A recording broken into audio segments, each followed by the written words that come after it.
Sounds good.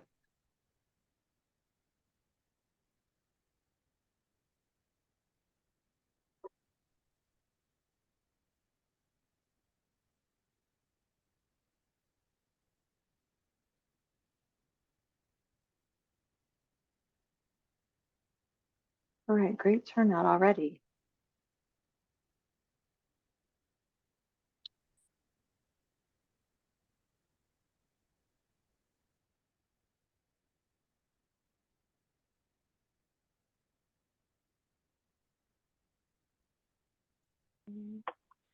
Ink. I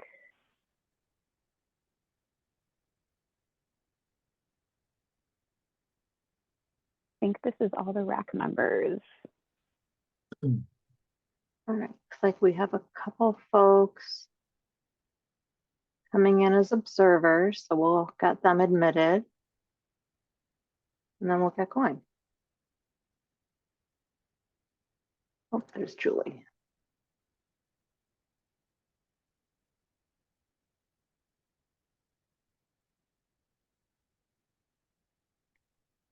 Okay, Rachel, you think we have critical mass? Yeah, this looks to be all of the members. Okay, fantastic.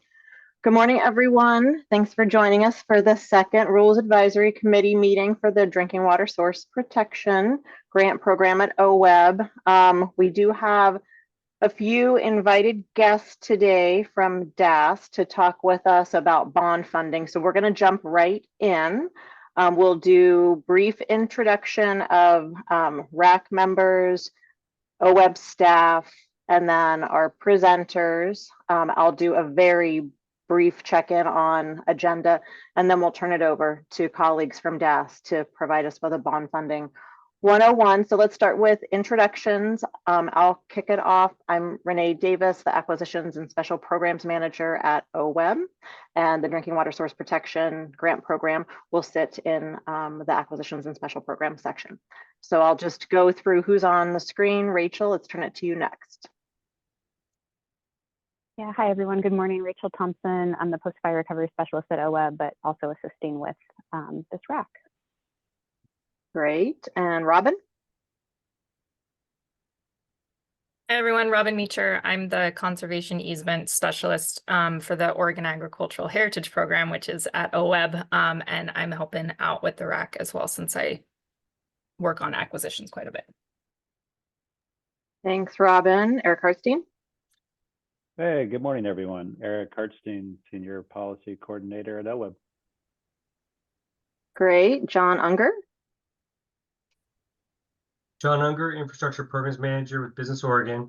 And I'll also be introducing herself will be Kristen Larson, who's our new person that's going to be tasked with drinking water source protection. And so we're looping her into this RAC effort. Great. Thanks, John. Go ahead, Kristen, and introduce yourself. Hi, Kristen Larson, Water Funding Coordinator with Business Oregon. I, like John said, taken over the Drinking Water Source Protection Program and just started there last month. So we're in a little transition phase. Thanks. Great to have you here, Kristen. Thanks. Stephanie Reed. Hi, I'm Stephanie Reed with the City of Lincoln City, Public Works Director and City Engineer. Great to have you here. Dan Brown. Good morning, everybody. My name is Dan Brown. I work for the Environmental Protection Agency. I run our forest geographic program and coordinate our drinking water provider partnership. Thanks, Dan. And I apologize. I'm going to be bailing out of the meeting early today due to an unavoidable conflict. Yeah, thanks for being with us for the time that you can, and we're happy to connect afterwards, Dan, and update you. The next person I'll turn it over to shortly, but I just want to say we're thrilled to have a drinking water source protection specialist on board now with OWEB. So Audrey, I'll turn it over to you to introduce yourself. Hey everyone, I'm Audrey Squires. I just started at OWEB yesterday. As Renee said, I'm the drinking water source protection specialist, and I'm really excited to join this team and work on this program. And I'm going to be trying to get up to speed as quick as I can, but it'll take a little time. Thanks, Audrey. Let's go to Michelle next.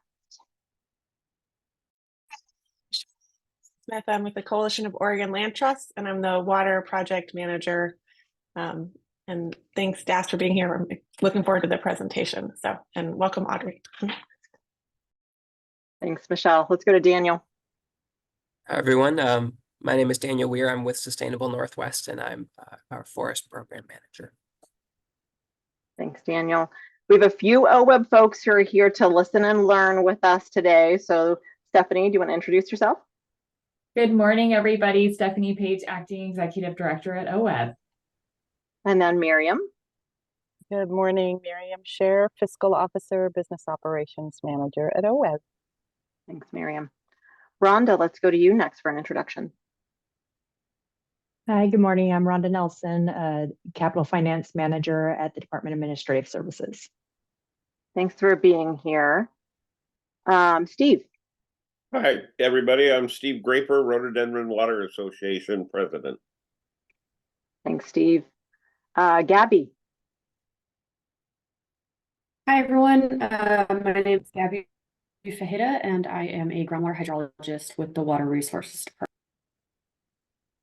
Okay, we had some jumping around on my screen. I think Renee Frazier's next. And I love having another Renee on the meeting.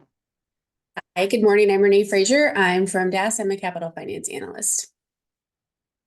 All right, let's see. Julie, we'll go to you. Yeah, I'm Julie Harvey. I'm the Drinking Water Protection Coordinator at Oregon DEQ. Great. And Anne. I'm Ann Velisis, and I'm the president of the Port Orford City Council. Glad to have you here, Anne. Glad to be here. And then let's see, Lori.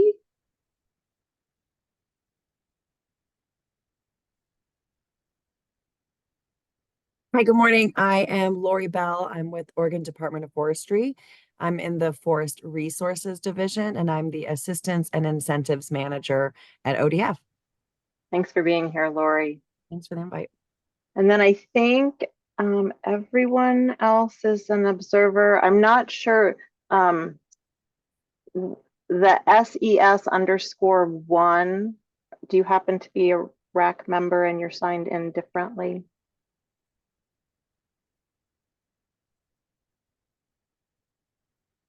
Okay, so maybe just also an observer. So we will have time for public comment. We have folks just listening in. They may or may not be interested in providing public comment, but we do have space for that towards the end of the meeting. So in terms of a few quick notes, so have some new faces, including both staff and RAC members. So really thrilled to have you here. There is at least one RAC member who's not able to join us today, John Wickersham from North Coast Land Conservancy. Robin did have a chance to talk with John before he departed for, I think, the better part of the month of February. So she will be sprinkling in here and there some of the feedback and input that we received from John to just help make sure that we're representing the interest of holders and land trusts that who could partner with water suppliers as part of the program. So in terms of the agenda today, we have time from 9:15 and 9:45 to hear from Rhonda and Renee with the Bond Funding 101. It will be incredibly helpful. As we move into that, Rhonda and Renee, just be prepared to let us know if you want to take questions during the presentation, if you'd rather we hold to the end. So we'll get to that in just a moment.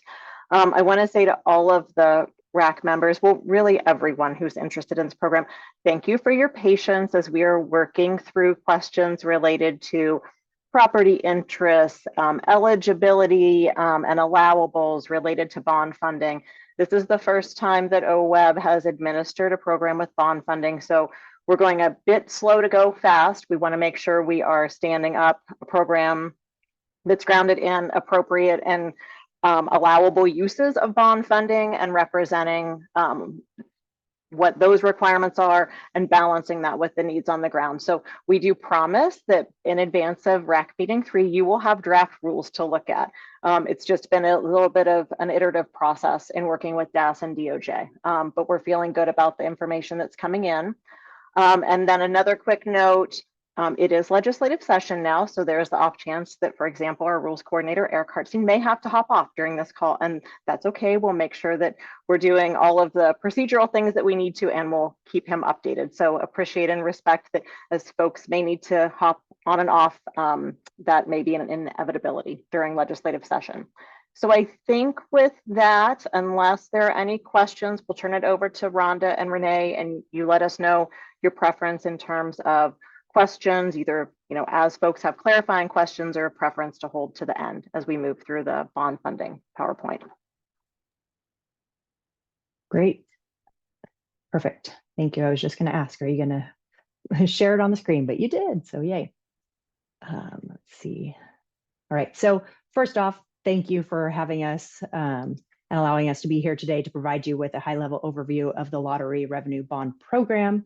And we hope the information is helpful for you to do your undertaking for your rulemaking.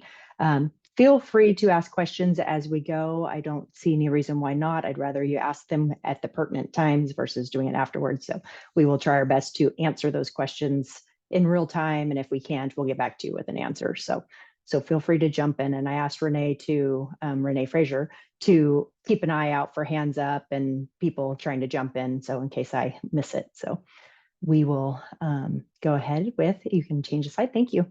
As an overview, the Department of Administrative Services, or DAS, is authorized to issue $4 million in lottery bonds in the spring of 2025 for OWEB for deposit into the Community Drinking Water Enhancement and Protection Fund. I'm sure you already all know all of this, but I was just going to do an overview of the whole, all of the legislation and everything. So, and that fund is to provide grants to water suppliers to protect, restore, and enhance sources of drinking water.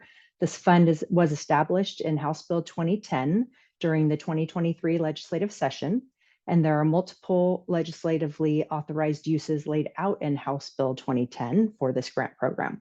While the lottery revenue bond proceeds will be deposited into this fund, the bond proceeds might not be able to fund all of the eligible expenses that are listed in the grant program. The ineligible costs would need to be funded by another source of funds. So here, this slide is an overview of what we're going to talk about today and briefly cover each of the topics. So next slide. So the first one, legal authority. The Lottery Revenue Bond Program is administered by the Capital Finance section of DAS. Renee is our administrator of that program, the administration. In 1994, Oregon was the first state in the nation to implement a borrowing program using revenue bonds backed by lottery gaming revenues. The Oregon Constitution and Oregon revised statutes listed here are authorized the state of Oregon to issue those lottery revenue bonds. The Oregon administrative rules included here provide further guidance on the administration of the program. Next slide. The proceeds of lottery bonds are allowed to be used for the same purposes as the net revenues for the operation of the state lottery, which is creating jobs, furthering economic development, financing public education in Oregon, or restoring and protecting Oregon's parks, beaches, watersheds, and native fish and wildlife. Given the broad purpose for which the lottery bonds can be issued, the program has had a large statewide impact by providing financial assistance to local governments for facilities and infrastructure improvements. Historically, the program has primarily been used to finance grants for capital projects through established ongoing grant programs administered by a state agency, as well as one-time grants to specific local governments and nonprofit organizations for specific capital projects. Next slide. When a new bond, yes. Oh, can I just mention one quick thing? So on this piece, just as a heads up to the RAC members, we very well may see a section of rules that talks about some of these like allowable uses and how they connect to public benefit. So that's something that we're exploring. So you may end up seeing that just to make sure we have that direct line connection back to the intent of use of the lottery revenue bonds. Thanks, Rhonda. Yes, that's great. So for the legislation, when a new bond issuance is authorized, the authorizing legislation contains findings that the purposes for which the bond proceeds may be spent are lawful uses of lottery revenues. This is referred to as the lottery bond bill. OWEB's current program is authorized by Section 5 of the House Bill 5030, which was the lottery bond bill during the 2023 legislative session. In addition, the bill includes a specific project or program description describing the legislative intent for expenditures of the proceeds. Next slide. So to keep the state's cost of financing as low as possible, especially with rates being so high right now, lottery bonds are primarily issued on a tax-exempt basis, which means the interest is excludable from gross income under the IRS federal tax code. These restrictions are in addition to the state's legal requirements laid out in the Oregon Constitution and the Oregon Revised Statute. To maintain the tax-exempt status of the bonds, there are many federal regulations that must be followed. Some of those regulations would include limiting the amount of interest earned on the bond proceeds, allowing only qualifying costs to be paid with bond proceeds, and spending the proceeds within 3 years of the issuance date. Next slide. Now we'll get into a little more details about the actual how the bonds work. Prior to the issuance of the bonds, DAS will work with the grantees or the program administrators, which in this case is OWEB, to ensure that the intended use of the bond funds qualifies for tax exemption. This slide shows some of the questions that we will ask and notes some of the tax exempt restrictions associated with the use of the bond proceeds. First, if a grantee plans to expend their own funds prior to the bond sale in 2025, and then be reimbursed for those expenditures after the bond sale has occurred, a declaration of intent must be requested and approved by DAS. This document basically authorizes the reimbursement of expenditures made up to 60 days prior to the date the intent declaration was signed. Second, we want to make sure that the agency is ready for the bond funds and expects that the grantees will be able to spend them within 3 years of the bond issuance. And lastly, we will verify that the bond funds will be used as intended by the legislature. To confirm that the tax exempt restrictions are passed on to the grantees, a copy of the grant agreement template between OWEB and the grantee must be reviewed by both DOJ and our bond counsel before the grants can be awarded, and usually before the bonds are even issued. Some of the tax restrictions that need to be included in the grant agreement are no more than 5% of the projects can be used for private use if that private use could result in the state receiving direct or indirect payments or revenues. Prior written approval from DAS is required to sell, transfer, encumber, lease, or dispose of the property paid for with the lottery bond proceeds. This is so we can verify that the tax exempt status of the bonds will not be affected by the change in the use of the property. And lastly, prior written approval from DAS is required for the repayment of any project financing loans. So in some cases, bond proceeds can be able to be used to repay the principal on an interim financing. Sorry, I'll stop here. I see John has his hand up. Yeah, just a quick question about the 5% private use piece. Does that mean, is that related to privately owned entities, or how does, what's, I guess, as far as when there's a suite of potential applicants that can receive monies, what is that 5%? What does that look like? Any kind of private use. It could be a private person that has their own for-profit business. It could be a nonprofit business. So it could be any of the nonprofits. It wouldn't be, a private use would also be, I'm trying to think of the other words. So it's basically someone in getting a benefit for themselves. It could even be nonprofit. It could be federal government as well as considered also a private use. So any of those that are, say, the owners would be considered private use. The catch here is that as long it can be 100% private use, as long as the state does not receive any kind of direct or indirect payment or revenues from that entity related to the project. So we're not allowed to get any kind of revenues related to or benefit basically from the water source that the land that they're What are the purchasing. examples of like benefits? It has to somehow, I'm trying to think of, there has to be some kind of payment that comes back to the state pretty much. Tax purposes don't count. It's one of the few things that don't count. If it's an overall tax benefit for everybody, but it's mostly if the state is getting some kind of rent or revenue of some kind related to that specific project, which doesn't happen very often, but it's one of the caveats that we can't have revenues of some kind. All right. Yes, Renee. Thanks, John, for asking that question. This is one that as we get a little later into some of the eligibility and considerations of things like private water systems, this was a flag that we want to make sure we have on the radar for the RAC, and then make sure we're doing very thorough cross-checking back with DAS and bond counsel to make sure we're not in that gray space. And then a couple other things, and I did give Rhonda and Renee a heads up about this.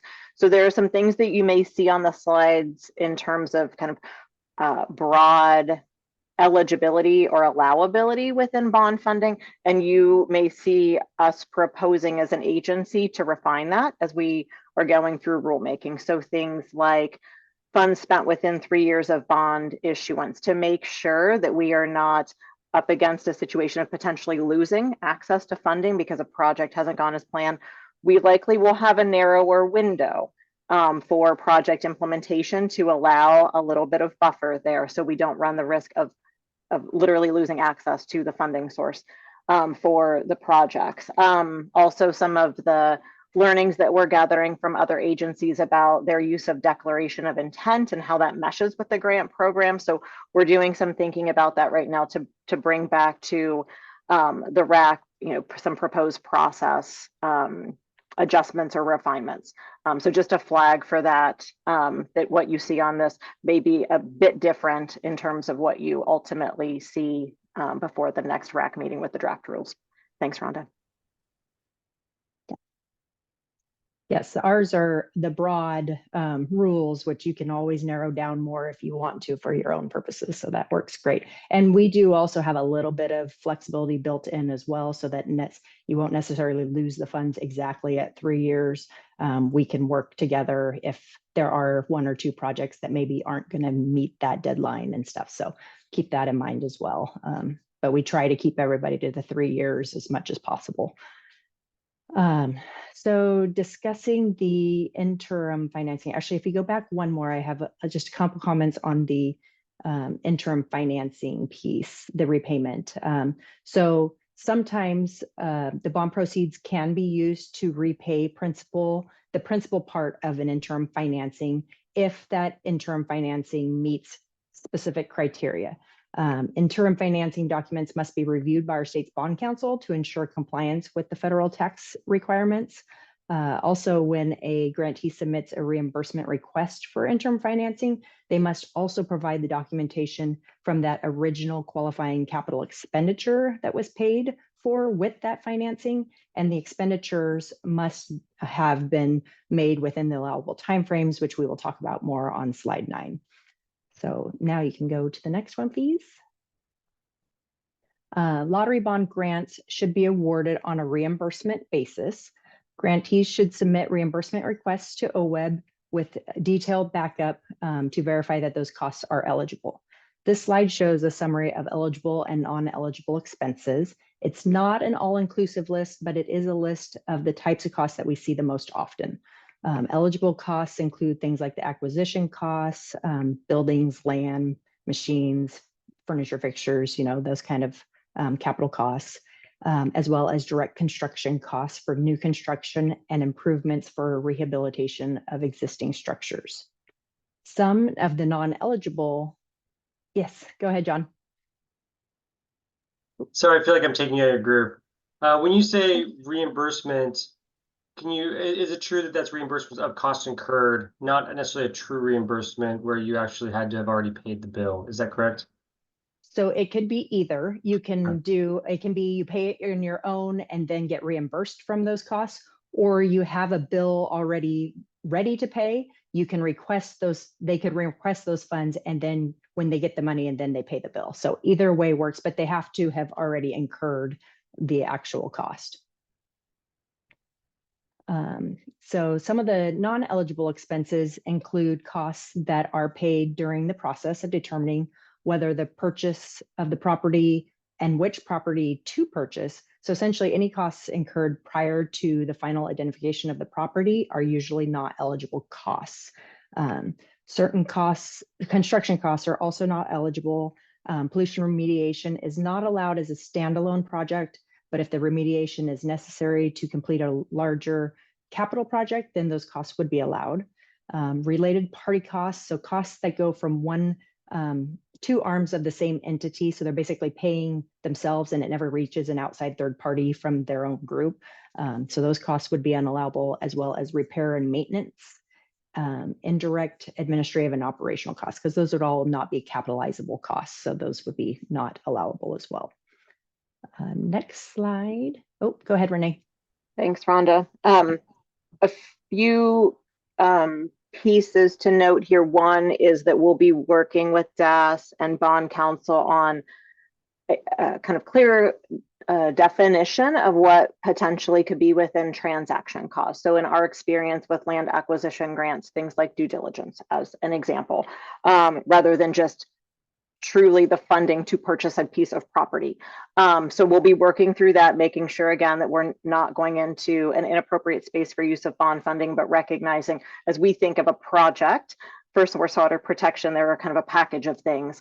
So just a heads up that we'll be getting some additional information on that front, and then bring what we know to be absolutely true and acceptable to the RAC for discussion in the draft rules. And then I don't know if Rhonda and Renee, you were going to flag this, but one piece of new knowledge that we've gained more recently is in terms of the eligible types of property interests for which bond funding can be used. Our understanding is it's a fee title and also conservation easements. So there may be other instruments such as deed restrictions that could be contemplated as methods of source water protection, but we'll need to be very clear on what types of property interests are allowable for use with bond funding. And if not that, then think about how to utilize the general fund portion of the funding for the Drinking Water Source Protection Grant Program for those. So I'm mentioning that because I know for those of you who are water suppliers and holders, transaction folks, you've probably thought about a whole host of different transaction types that might be workable for source water protection, and we likely will be bifurcating things to make sure we're appropriately using bond funding. And I don't know if Rhonda or Renee, you want to add anything else from a DAS perspective on that piece. From my perspective, that if you have those different scenarios, if you can send them to us, we will make sure that they are or aren't allowable. Because just like we talked about the easement the other day, we need to talk to bond counsel sometimes because we're not sure in all cases whether they are allowable or not. So yes, if you can gather all of those different scenarios that you can think of, you know, we can already know whether yes or no they would be allowable. So that would be great. I don't know if Renee has any other comments. Okay. All right. So then we look at, so this slide explains that the timing of when the expenditures can be reimbursed after bonds have been issued. So the bonds for this program are expected to be issued in the spring of 2025, and all eligible expenses incurred after the issuance of the bonds must be reimbursed to the grantees within 18 months of either the date the original expense was paid or the date that the project is actually placed into service, whichever is later. However, for expenses that are paid prior to bond issuance and then being reimbursed with that intent declaration after they've been issued, they must be reimbursed within 3 years of when the expense was actually paid. So there's the extra caveat there. If it's expenditures that have incurred after the bonds have been issued, then it's the 18 months only, and you don't have to worry about the 3 years. There's actually a 5-year period as well, but hopefully we aren't getting to 5 years. Yes, Michelle. Thanks. Just so I'm tracking this expenditure timeframe, can you use an example of, there's two, I think, scenarios contemplated. One is a community has gotten a state revolving loan and they've received that and they want to seek reimbursement, and the other is a grant program where they're applying and going to be using this fund to purchase a property. Does the 18 months apply to that grant program? I'm not sure I'm following kind of which time frame applies to which scenario. So the 18 months applies to both scenarios. In both cases, it's whenever they make that first purchase, they have 18 months to get reimbursed for it, or if they haven't actually placed the project in service yet, then it's 18 months from that date. So whichever is the later of the two. The only time the 3 years comes into play is if they have purchased something before we issue the bonds in 2025. They must be reimbursed for it within 3 years of when that payment was made, which would be before the bond sale. So say they purchased something in December of 2024. They only have 3 years to make sure they get reimbursed with those funds. Or the 18 months might come into play before that 3-year hits. So it's whichever the later of the 18 months, or 3 years if the 18 months goes past 3 years of that original expenditure, but only for the costs that are incurred prior to when we issue those bonds. Okay. And I'm sorry, one other clarification, and maybe I'm getting hung up on the word reimbursed. There is bond funds could be used. Does the community have to pay, if they're using bond funds, does the community have to pay for a property and then get reimbursed with bond funds, or they can OWEB can receive bond funds and provide that to community to pay for the property if you're tracking? And I think I'm just getting hung up on the word reimbursed. Nope, that's just fine. We say reimbursed because the costs have to have been incurred. They don't necessarily have to be paid yet. So they could purchase that land, but actually not make the payment to purchase the land. They could request the funding from OWEB to make the actual purchase. If they have to have the documentation to show that they, are ready to purchase it, how much it is, and then they have to pay it within. Actually, is it a grant? They don't have there's a 5-day rule if you're a state agency, but not for a grant. So they should pay it right away after they receive the funds from OWEB. Or they could do it the other way. They could actually pay for the land themselves and then be reimbursing themselves for what they've already paid. So it could happen either way. Thanks. New lingos. I know. And I do say reimburse because we want to be clear that you're not supposed to be giving the money ahead of time before they've actually incurred the cost. That's really why we use the word reimbursement for the most part. And when we work with agencies, there's a lot of times that they do use their own funds and then they just reimburse themselves. But I can see where smaller entities are not going to necessarily want to do that for, thousands and thousands of dollars. So I'm sure that makes sense. Yes, Renee. Thanks, Rhonda. And Michelle, those questions were great. Thank you for those. So I think just full admission from OWEB, we absolutely are going to be leaning on our partners at DAS and then Bond Council to work through some of these to make sure that our terminology and definitions, both in the rules, but then also as we're standing up the program guidance materials, are really clear on what we're meaning with some of these different scenarios and different terminology. I think also, Rhonda, probably more than anything, this is a pin in wanting to make sure we're working closely with DAS on kind of the reimbursement scenarios, like what Michelle was describing, versus a loan repayment scenario, and whether that's principal and interest. Just making sure that we are very clear on what can and cannot occur in that scenario too, because that was one of the intentions outlined in House Bill 2010 is the space for loan repayment. Yes, and loan repayment can be done, but as I mentioned, the interest piece would not be able to be reimbursed. It's only the principal part of a loan that could be reimbursed with bond funds, as well as when they do request the reimbursement of the loan, they need to submit the actual capital costs associated with that so that you can see that that loan went to a capital cost, an eligible cost related to the project. So it's basically like they're requesting the project costs be reimbursed right then, even though they already did it with the loan. So they need to submit the documentation showing the capital costs that were incurred. All right. All right, so next page. So one of the most important responsibilities DAS has as the lottery bond program administrator is to ensure that the compliance with all the federal restrictions occur with the bonds.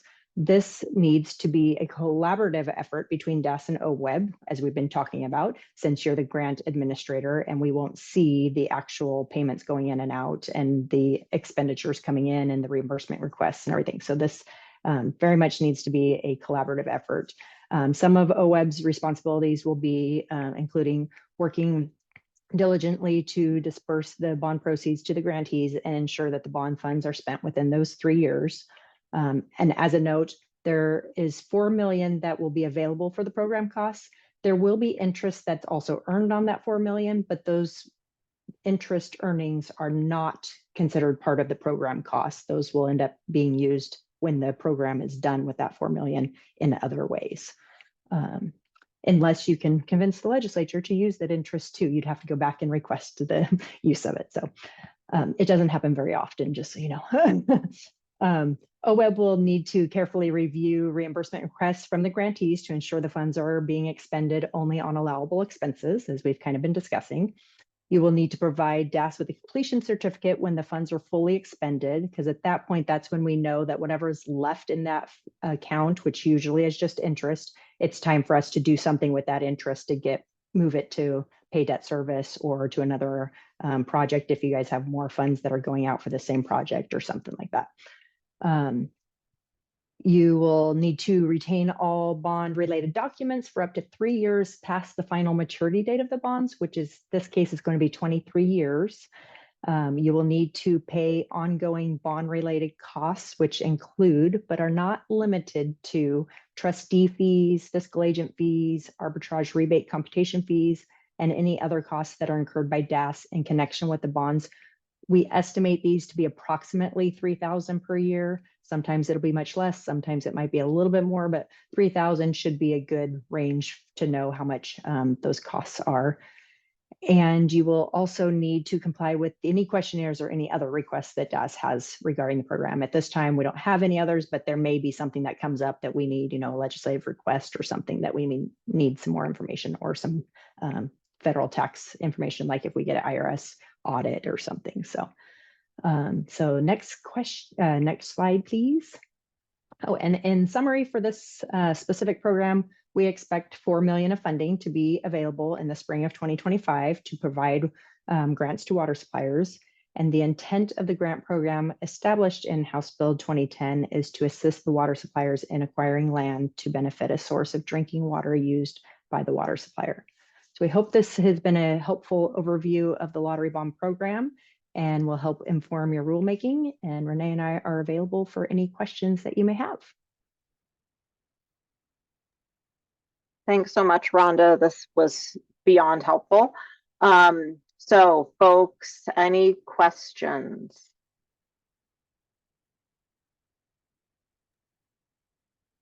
Kristen.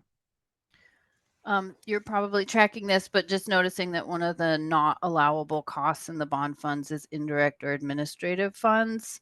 So for the grant recipients, is that something that would be carved out through the general fund funds, or how are you thinking about that? I thank you for flagging it, Kristen. I would say we have not yet sorted through that, partly because we want to get clear with the relatively recent information on allowable property interest types, the fee title and conservation easements being what is allowable under the bond funding, wanting to be mindful if there are other instrument types that might need to utilize that general fund, not prematurely overcommitting what would be possible there. So that is absolutely something that we'll have to discuss with the RAC relative to what are those eligible costs as we think about them typically in transactions, and how does that map on to the fund sources we have for this, and recognizing we have $1 million in general fund currently for this program. Other questions? Michelle. I was curious, has bond funding been used for land acquisition previously in other state agencies? Just thinking about, sometimes there can be a difference between funding cap or hard infrastructure projects just in the way they roll out versus land acquisition. I'm wondering if there's a model of that, or if this is an entirely new use of bond funding, which fund. And then along with that, at the very beginning, it was mentioned that each project will have to go through like an individual assessment with DAS. Anyway, and that, just to clarify, that is each individual project will have to go through both an OEB review and then a DAS review, DOJ review, to make sure it's consistent with bond funding requirements. So that it will be this two-step process. Thanks. Yeah, Michelle, I'll attempt to get at the second one, which is we will be working incredibly closely on all program materials, grant application, program guidance, templates for grant agreements, to have review of that up front in coordination with DAS and DOJ in hopes of really streamlining. There will still need to be eyes on that, but making sure we're all on the same page in hopes of avoiding some of those surprises later. And this we'll have to make sure that we're clear as we're sketching out process that this is multi-step. I think for the first question about has bond funding been used in this nature by another state agency that's really focused on land transaction, Renee, Rhonda, maybe John or Julie, any experience on that to share? Yeah, I can say that we funded, as far as I understand, and I don't have the specific example, but we have funded property purchase, but that's always been associated with the actual construction of a, hard infrastructure treatment plant or something. And so that's typically, but I don't know that, this is just because there's not a physical construction occurring doesn't mean that it's any different in my perspective. The public benefit of the source water protection would be, in my mind, is adequate. So I don't know that there's much difference, but it has been done. But I don't know about the exact transactions and reporting to DAS or all that, the ins and outs of all that. Yeah, we would agree that it has happened before. Other grantees have purchased land as well, and it's kind of the same process as all the rest. The grant agreement templates, once they're gone through DOJ and Bond Council, those are pretty set. However, each project, because we also do grant agreements as well, each project might be slightly different. And so you start with the template, but you may have to modify that template. And that's where you would then have to go back to DOJ or Bond Council to make sure that all of the requirements are specific to that project. But there'll be several projects that probably will fit within the regular grant template that you create. We have the same issue where probably 75% of our grantees fit within the template, and then 25% take a lot more work, and we have to add in other things because each situation is slightly different. They have other funding sources that maybe affect the tax exempt bonds or something else. So we start off with the template and hope that that will capture most of those grantees. Thanks, Rhonda. Daniel? Yeah, thanks for presenting on this. This is really helpful to dive a little bit more deeply into bond funding. And Michelle got, I think, at this question a little bit during the presentation. So there's been like significant momentum for loan repayment for folks who have loans that are currently in place that would fit this project or like this application once it comes online in 2025. With the bond funding, is that something where loan repayment for loans, say from years 2022 through 2024, would that be a reimbursable through this bond funding? It would be the principal part of it only, not the interest piece of the loan. And as long as it doesn't pass that 3-year mark of when the actual expenditure hits. So because assuming all of those costs will be before we actually issue the bonds, they have to be reimbursed after the issuance of the bonds within 3 years of when the original cost was paid. So we have to, so 2022 will be pretty close, depending on when in 2022 those costs were incurred. Gotcha. Thank you. And Daniel, a quick follow on from that. And I think these are some of the pieces where we're saying this is kind of big, broad, and we'll need to be thinking about what additional overlays to consider. So what we'll have to watch in those examples is if it is a loan repayment, and again, I'm focusing on fee, title, and easements for bond funding, that it wouldn't be that they're not able to meet the same bar in terms of due diligence materials. And knowing due diligence for this program will not look like due diligence for our traditional Measure 76 acquisitions. And with public funding, we need to make sure we can be sufficiently accountable. So wanting to just be clear that we'll set program requirements and then work through where we can apply that funding in a way that still meets program requirements, but hopefully well utilizes the bond funding that's available to us. And I don't know, Miriam, Cher, if you have anything from a fiscal standpoint to add on that. I don't. Covered it. Okay. Thank you. So we're just 1 minute over. Any other questions? This is absolutely something that's worth spending a few extra minutes on since we have Rhonda and Renee here with us. Really, really important grounding for this program.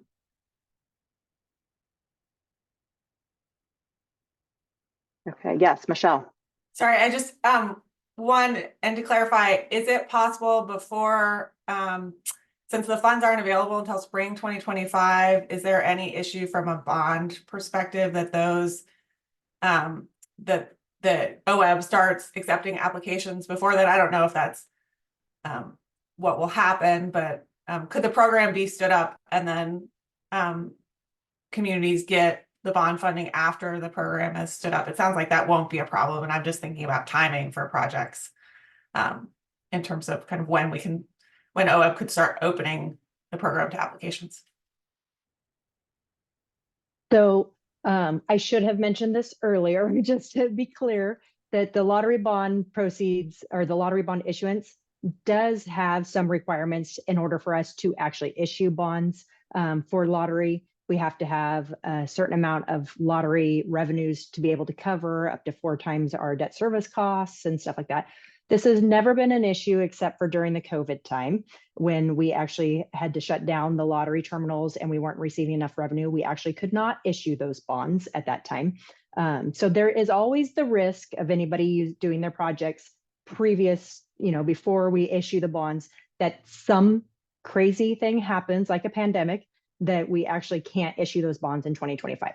Is that likely to happen? I would have said no, absolutely not a couple of years ago. But now that we've actually seen it happen, there is the possibility. I still think it's pretty remote unless, because none of us can foresee the future. But so there is the possibility of something happening and we can't issue those bonds. What we ended up doing last time was we ended up issuing them in the next biennium when we had revenues came back.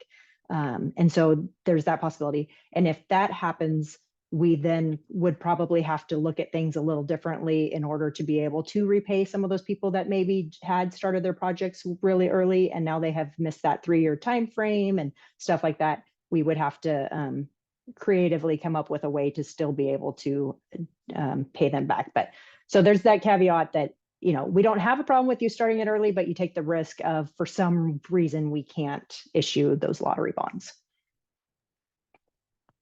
John?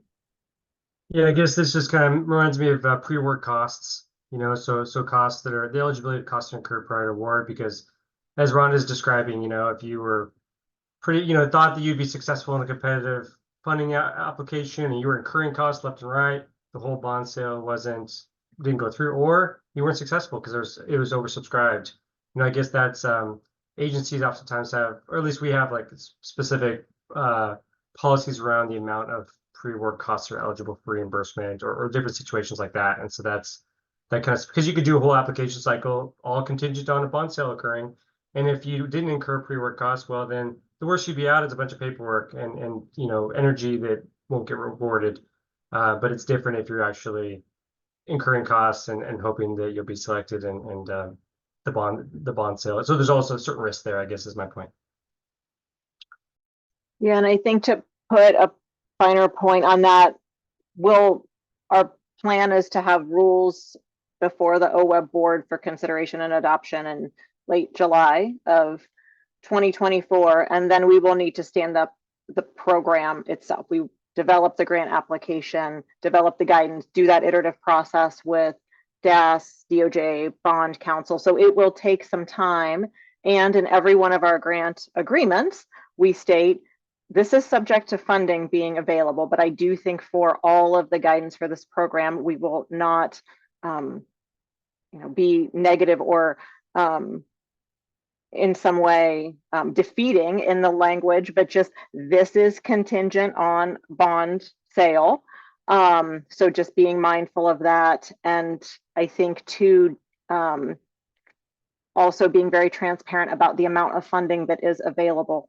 $5 million total for land transactions is not a significant amount of funding. So really wanting folks to be mindful of the amount of not only effort they're putting in, but any transaction costs that they may be incurring, knowing that demand helps to communicate to the legislature need on the ground. And we will currently have $5 million available for this. So any other questions or comments? Okay, so I know Stephanie, Miriam, I think you're dropping off now along with Rhonda and Renee. So thanks to all of you for being with us. Rhonda, excellent presentation. Again, very helpful. Thanks for having us. If you have other questions, feel free to reach out at any time. So thank you. Thanks. Thank you, Rhonda and Renee, and see you all later. Bye-bye. Take care. All right, so Rachel, let me know if there's anything in the chat that we need to follow up on. I think just expression of thanks, it looks like. Okay. Yeah. Okay. So I guess before we jump into some of the other themes and topics in terms of rules around eligibility, talking potentially about match, grant maximums, just any observations or items that RAC members want to flag for. I really want us to spend a little bit more time talking through X or Y or Z that we heard from DAS as part of their presentation. Or any insights from Business Oregon or DEQ to share from your experiences. Yeah, Michelle.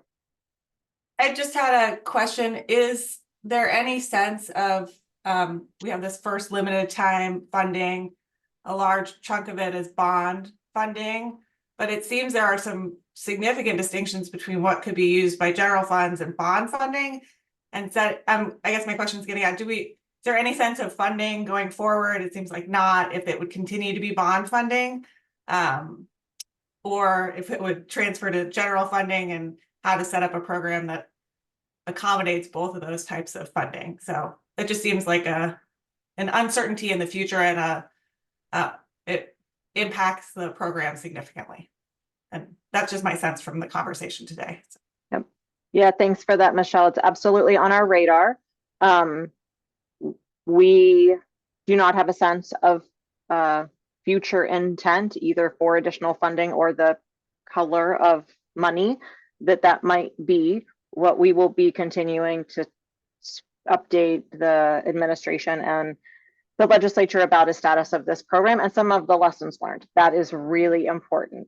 We are learning as we're going, along with all of you, because this is the first time with bond funding. And I think there have been some ahas, for example, on the property interest type that we'll be communicating out. And I think just also understanding, helping to communicate what demand might be as we're seeing interest and maybe even applications coming in the door once the cycle opens.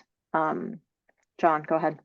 Yeah, just one issue that I think it's a issue that I'm focused on throughout this whole process is just, the land transactions and the scenario in which you are working with a landowner and there's this relationship and there's a easement or a sale. That might be easier to facilitate, but when there's a time-sensitive transaction, when the opportunity arises and it's a piece of land is for sale with competitive market, and whoever is the first person that comes up and says, hey, I'll pay this money, is going to be the one to get the property.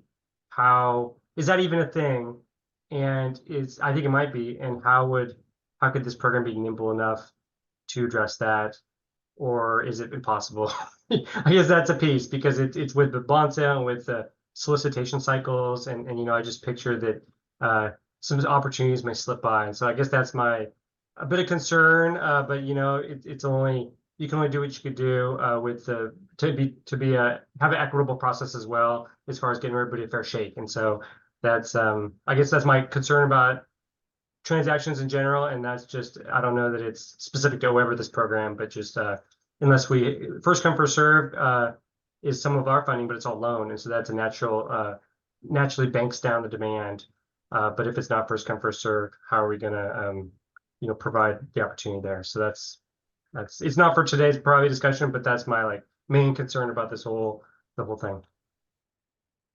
Yeah, thanks for that, John. And I think that's where some of the coordination that Daniel and Michelle have been doing. Certainly John Wickersham has insights on that front. I think it's really important to make sure we're thinking about the realities on the ground as we're building a program that also is facing realities of a fund source, fund type. But again, I think some of that is a communication issue. Yeah, Anne.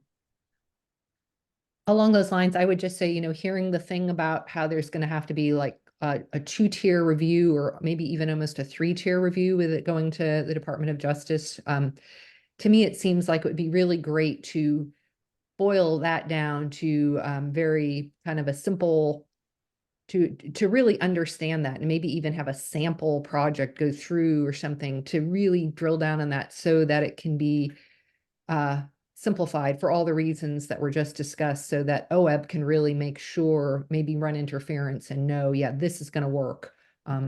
So that's just a thought.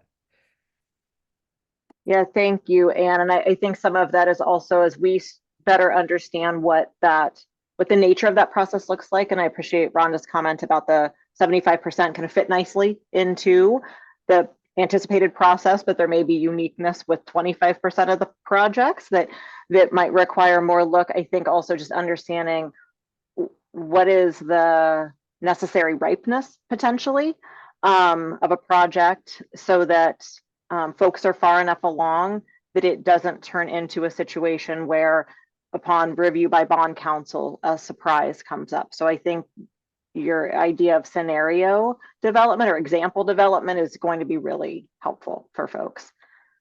Any other topics before we dive into some of the other rule content? Kristen. Sorry, this might have been a better question when the DAS folks were still here, but just the one of the due diligence items they mentioned was a declaration of intent. And so in this conversation of reimbursing pre-existing loans, and maybe I'm confusing it, but if there wasn't already that declaration of intent, does that confound some of the interest in these existing debts? Yeah, it's a great question. Yes, potentially. We're not entirely clear on that. And also talking with some sister agencies that have utilized bond funding, I think from kind of a fiscal responsibility standpoint, being very clear on how, if and how to utilize those declarations of cooperation. Because until we have better certainty about the requirements of the program, we want to be really, really careful about are folks coming in with eyes wide open. And so I think there's a 2-part issue is, are there DAS limitations? And then what are the kind of realities when you do that with the agent for the agency? So that is on our radar and we don't have answers yet. Okay, we are at 10 o'clock. I know we have a break scheduled for 10:15. Are folks comfortable with going ahead and diving in a bit to some of the other rule content? Okay, so I think Rachel, if you could share the PowerPoint. Thank you. Okay, so we have kind of binned some of the definitions associated with eligibility, but then also some of the kind of program structural requirements into a few categories for our conversation today, knowing all of this is going to be informing the draft rule set. So one is around the how we are describing the communities who are eligible applicants. We talked about the sum at the last meeting. There are essentially these three pieces with the rural component, the lower income, and the communities at or below a certain population level. All of you, or many of you preliminarily, I think, raised some good questions, some flags. So what we're trying to do now is come to you with some content that is grounded in existing statute or rule, and talk through from the perspective of Stephanie and Anne, who are in these communities, Steve, up in rhododendron. How would this combination of eligibility fit such that we are meeting intent of the program around who the water suppliers and the populations are to be served, but not being overly limited such that we're shutting people out, because we know there are nuances with some of the population sizes, for example, given second homes and such. So Rachel or Robin, would one of you mind just kind of walking through from a definition standpoint what we have found in existing kind of statute, rule, other programs that we're hoping to potentially use as grounding rather than reinventing the wheel?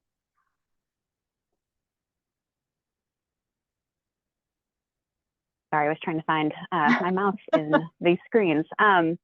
Sure. So for some of these definitions, as Renee mentioned, we were able to find existing rule or statute for this particular slide, which goes over the rural community piece.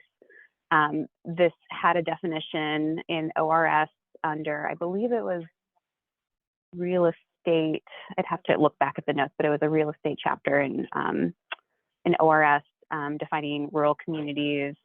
You can see that definition there, means unincorporated community that consists primarily of permanent residential dwellings, but also has at least two other land uses that provide commercial, industrial, or public uses to the community, the surrounding rural area, or persons traveling through the area. So as Renee mentioned, this is something that exists in statute currently as a definition for rural communities. And one other thing I would just point out is that this is an or statement within the bill language. So this isn't that all applicants need to be serving rural communities only. It's just one of the criteria that could be met. And I'll stop there and see if anyone has any questions.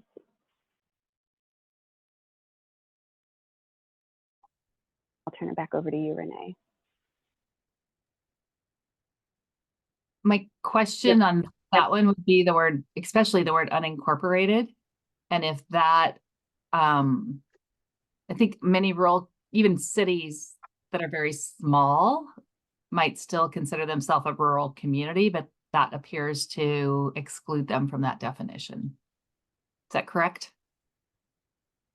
So to me, that's a problematic definition. Yeah, so I think, again, these would be or statements. So communities that are at or below a specified population level kind of gets at maybe the other aspect of that, which is that communities that are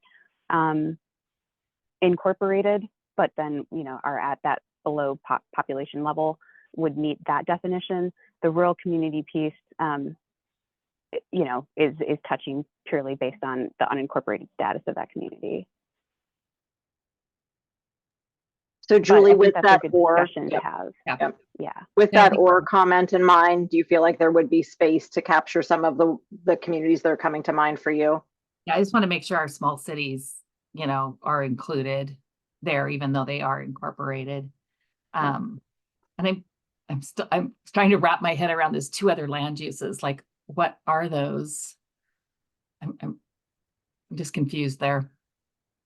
John, any insights on those two other land uses? No, and I think this definition is, I just know that like US Census and like OSU, they keep a list of, I think there's lists out there that have actual, like you could look it up and see if a community is defined as rural. And so I guess I just, yeah, the providing different public, I guess OEB would be required to look at this and say, oh yeah, there's additional public uses, industrial. I mean, it just seems like from an agency perspective, it'd be nice if there's something you could look up as opposed to having to make this determination based on this nuanced piece. I know like USDA rural development has their own definition.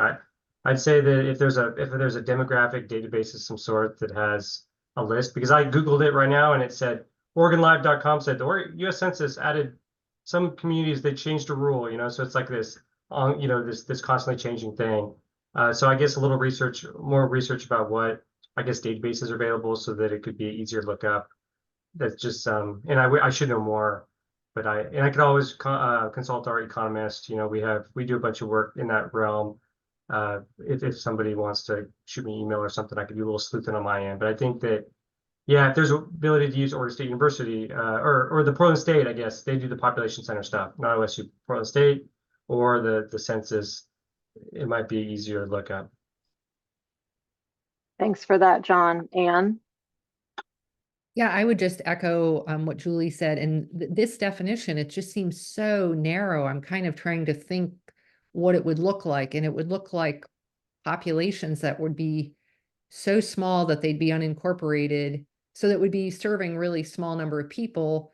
It's just such a narrow definition that it seems, I agree with both the comments that John said too, that there may be a much better way to do it. And I don't understand it without the other criteria, I guess, that it was alluded to, that there are other criteria that have to do with population numbers. So yeah, thanks for that. And we'll jump to the some of the information that we gathered related to both income considerations and population levels shortly.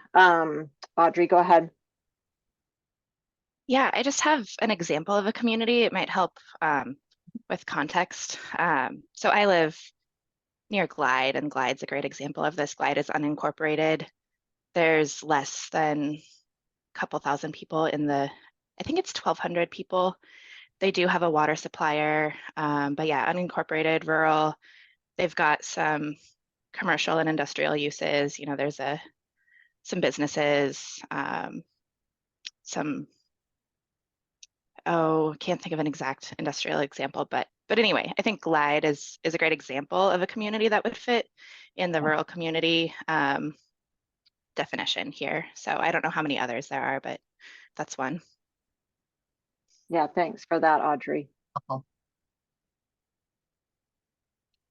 So it sounds as though, I mean, and recognizing that, as Rachel mentioned, this is an or statement.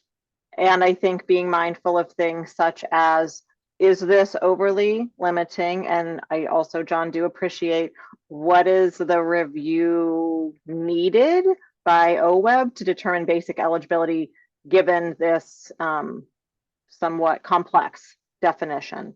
And I do agree that to the degree that there is something else to point to that is grounded in some way as a reliable source of information, we're open to deviating from existing statutory definitions.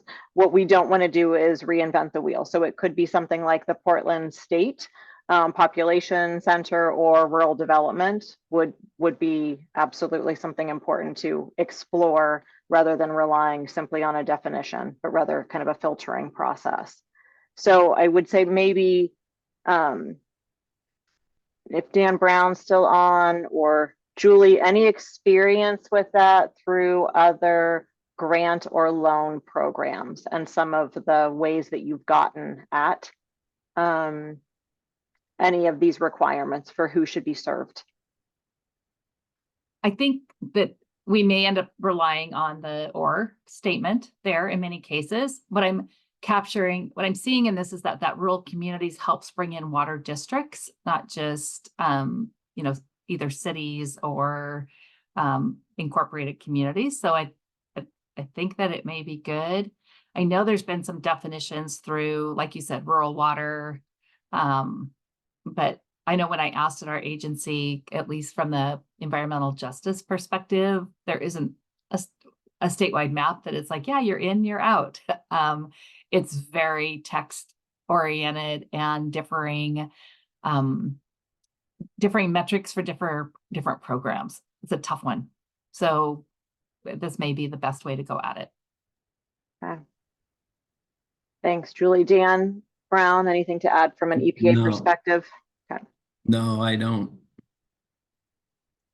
I think the ors in the information that you're gonna share soon about the population levels in the lower income cutoffs, those are gonna be pretty important. Yep. Okay. So Rachel, let's go to that next. All right. Do you want to just, yep, that'd be great. Thanks. Yeah, sure. So moving on to that next piece of the bill language, which is communities experiencing lower incomes. So this was something that I think we talked about in pretty good depth at the last RAC meeting. So I suspect that there'll be good follow-up discussion to that today. But as a starting point definition, you know, there's lots of sources or different definitions that exist out there about what a low income community is. But as a starting point, we're choosing the one that is kind of generally accepted, which is communities at or below 80% of the statewide median income are considered low income. So for the US Census in Oregon, the median household income, which is the aggregated data of the last 5 years, is $76,632. So this would incorporate communities that are at or below $61,305. And I think some of the pieces that we thought about with this is, you know, thinking about this has to be water suppliers that are serving those communities, and there could be some areas of places that, you know, it could be getting down into the tract level of things, which could be kind of complicated. So very curious and interested to hear feedback from folks about this definition.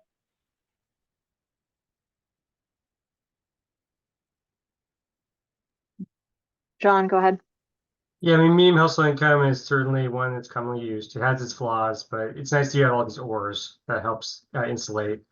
I guess, you know, Oregon Health Authority could speak to the challenges divvying up census tracts, and they have, you know, some GIS resources. I don't think they're publicly available, but they have some resources to, like, because they do that for our Drinking Water State Revolving Fund program. They assess disadvantaged status, which for us currently is below the statewide median household income, not 80%, but it's whatever, you know, that sounds reasonable.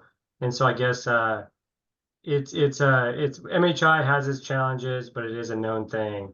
But it do expect to have to request service area maps as part of the application, especially for those that don't have it, for non-city entities that don't have a defined median household income. Those census tract map or the service area maps will be required in order to determine the median household income. Thanks, John. Julie? That's exactly where I was headed, is that when we use purely census block information that's available, I feel like we have a lot of communities falling through the cracks on that because of their very specific localized situation that doesn't track with the census tract, so to speak. And so I think leaving an option in there for them to even show, and John, maybe you can help me with how easy is it for a community to show their median household income, their service area? That's a rate study or a work that way. That's asking them to do a task that costs money funding for that community. So I wouldn't recommend it. You know, I think that the best option is to have the population level catch those that fall between the cracks with MHI piece. It might be the easiest way to get at it, because actually doing an income survey is really costly. And then it's, you know, it's just, you have to get PSU or our regional community, rural community assistance corporation to do the income survey. You have to have everybody trust the government and respond and tell everybody how much they make door to door. If there's less than a certain percentage, it all gets thrown out the window. And so I think it's, you know, I think that in my mind, being very inclusive of a variety of different communities is going to be a good way to go. But yeah, Julie, you're 100% right. It's just if it was based solely on MHI, it's a challenging situation. So it's nice to see there's a couple different ways to look at it. And I do have comments about population level when the time comes. Yeah. Okay. Thanks for that, Julie and John. Daniel?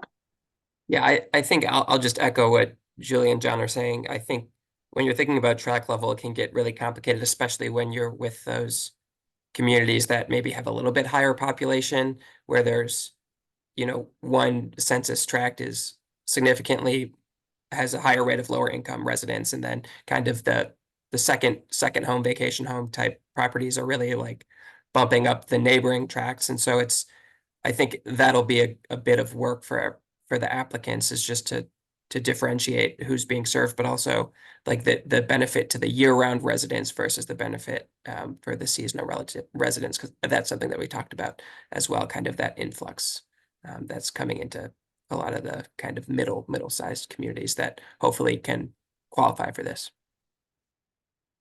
Thanks, Daniel. Michelle. A question. I am recalling last time we had talked about maybe this not being an eligibility criteria, but instead a way to prioritize communities. And I just wanted to circle back, since this is framed as eligibility. I don't see the bill as requiring it as a kind of, if you are not rural or low income or have a low population level, you are per se not eligible. So I just wanted to see what the thinking was, and if this was designed to say you have to be low income, rural, or have a low or population level as defined in these rules to access the program, or if the idea is to say if you have these criteria, you'll get a bump in points, such as the Clean Water State Revolving Fund. If you have these, you get principal forgiveness kind of idea. Yeah, thanks for that question, Michelle. I would say that as we were developing the rules, given the intent of the funding that was articulated in House Bill 2010, we will need some kind of early filter, because otherwise, and I'm not picking on, I know Eli was, or maybe still is on the phone, I'm not picking on City of Eugene, but this program was not intended for the Eugenes of the world. And I think making sure we have things sufficiently well articulated that if a question was called, someone could not, and appropriately could not say, this was a subjective decision by the agency to allow us to be in or out. Enough of a target to aim for, but again, knowing that this conglomeration of 3 items, it can be tricky, but I think making sure we have enough in rule to have some clear sideboards on that, rather than it being just a bump up that is so vague that a water supplier in a community that this was not intended for per the language of the bill comes in the door. I guess I just echo the kind of those middle communities. I think Stephanie from mentioned Lincoln City, kind of the coastal idea that there are some populations with higher income that can skew kind of income levels. They're also above what, I think 10,000 is thrown out as a number sometimes, and the idea that they're also serving other populations. And so making sure that you're catching some of those communities that are not the Eugenes, but are also not these really small communities, and making sure that if this is a criteria that it's really thoughtful in how it allows for that, those situations. Thanks. Yep, absolutely. Let me pose a question to the group. We're 3 minutes after anticipated break time. Do you want to break now, and then we'll pick up the population level when we come back, or power through that? I say we power through that. Okay. Keep it all in our heads in the same space. Okay. All right, Rachel, I'll turn it over to you.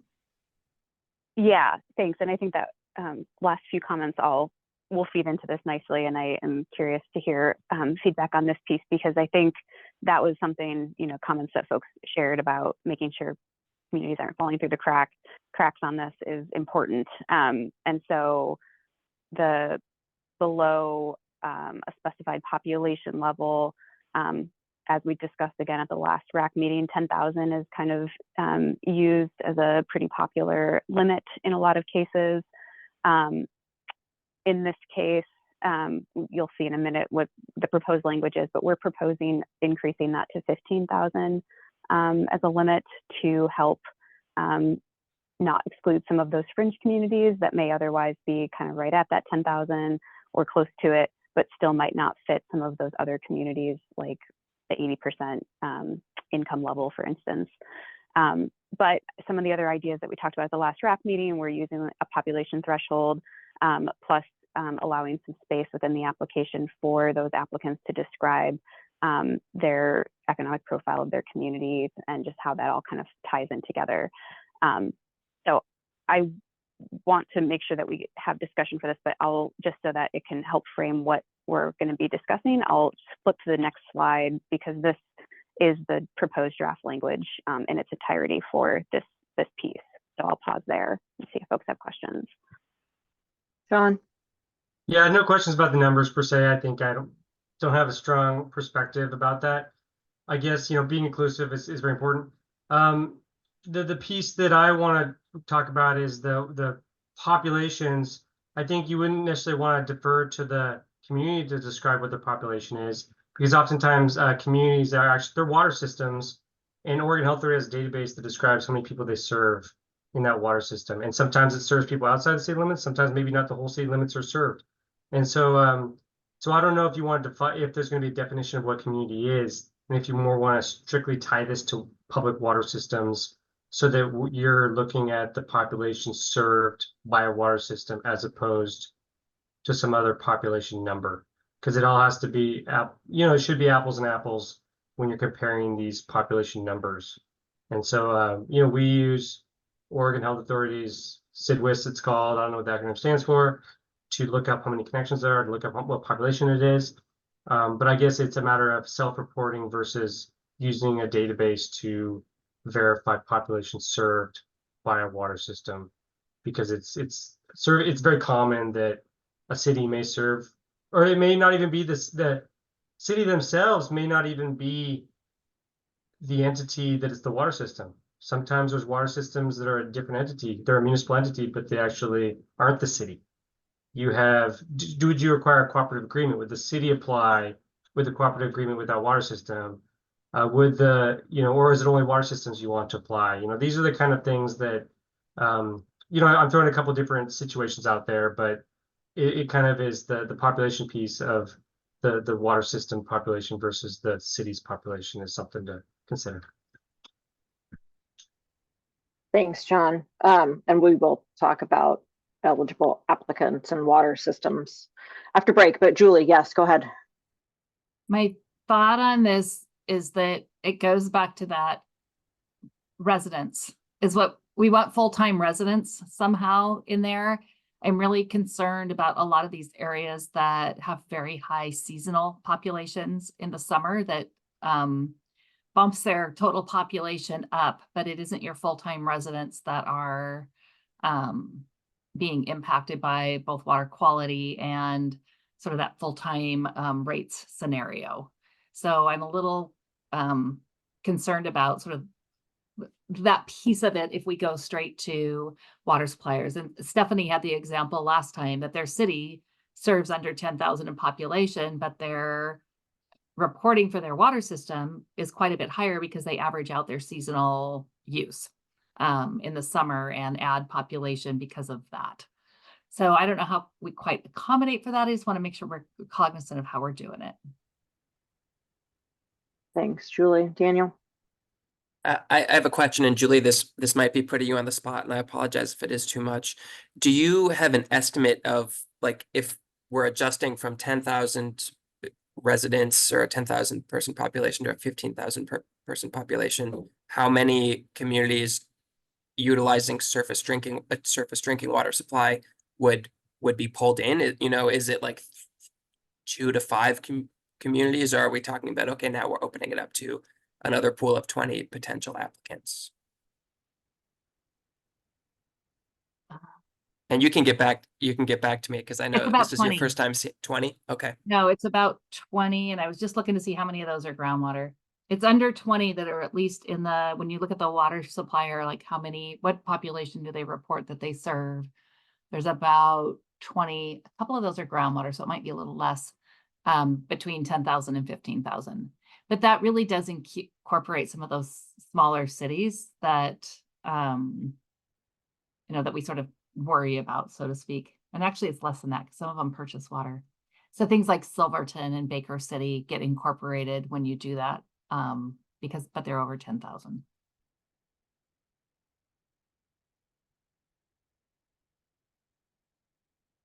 Daniel, thanks for posing that question, because I do think being able to have one of the subject matter experts say, this is who else we would capture who otherwise would fall through the cracks, is a really important exercise for this group in understanding what those thresholds mean. Dan, go ahead. Yeah, I was like Daniel. I hate to put Julie on the spot, but Okay. I will, because she's here representing our agency, and I think Julie, your agency's been really involved in assessing some of these communities that may be at a higher risk in their watershed, and I'm wondering if we have a sense of which communities are at a higher risk and really are the ones who could benefit most from this program. I mean, my sense is that the legislature themselves have been focused on those.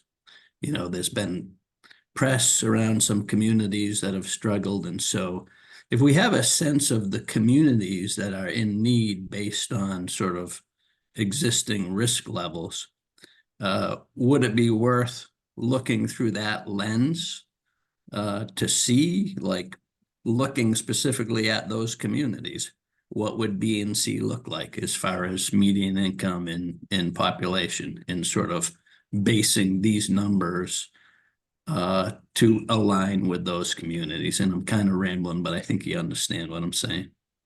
Right. Yeah, we can certainly do that. There's a couple that start falling through the cracks even at 15,000. Lincoln City is one of them. Ashland would be one of them. Ashland already owns their source area, but that has been like really beneficial for their community as well.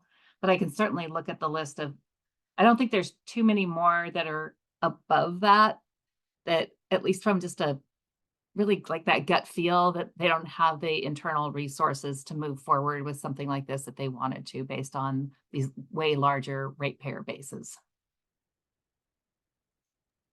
I think Newport might be kind of right around that It's right on the bar level. Yeah. They're down in the 10. I think they were down in the 10 doors.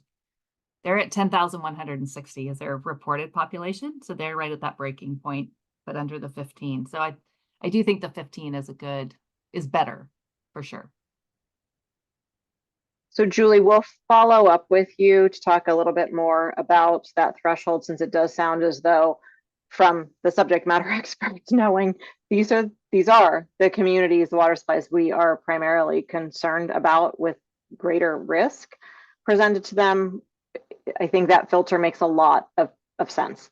And figuring out if 15 captures more, to 17,500 capture even more to get at that. But again, sending that clear message of, we're not talking about a 50,000 person city coming into this program. John, and then we'll break and pick up the water supplier conversation. Yeah, regardless of what choice is made as far as whether it's water system population, whether it's city population, but just having a clear tool that will be used to compare those entities. So you're going to be looking at PSU data. Is it what information will get that population data? Because ultimately it shouldn't be just up to take their word for it on the application. It should be a link should be provided as guidance for that community to describe it. And if it's not a named community that has population data, like most non-city entities, then maybe it's asking them and cross-referencing that with something, the water system information, and making sure it's in the same ballpark. But oftentimes the non-city entities will be the ones that will be far under any population threshold you'll identify, and so it's probably a moot point. But certainly for cities, it'd be good to, however you end up doing it, just having consistency will be a nice way to take a lot of the guesswork out of on the back end reviewing stuff. Thanks for that, John. So folks, let's take a 10-minute break, 11-minute break, come back at 10:40. We'll talk through water suppliers, properties, hopefully systems, and then we'll see where we are and see if we can have some space for match and grant maximum request amount before public comment. So we'll see you back here at 10:40. See you later, folks. I won't be back, so apologies. Thanks, Dan.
All right, welcome back, folks.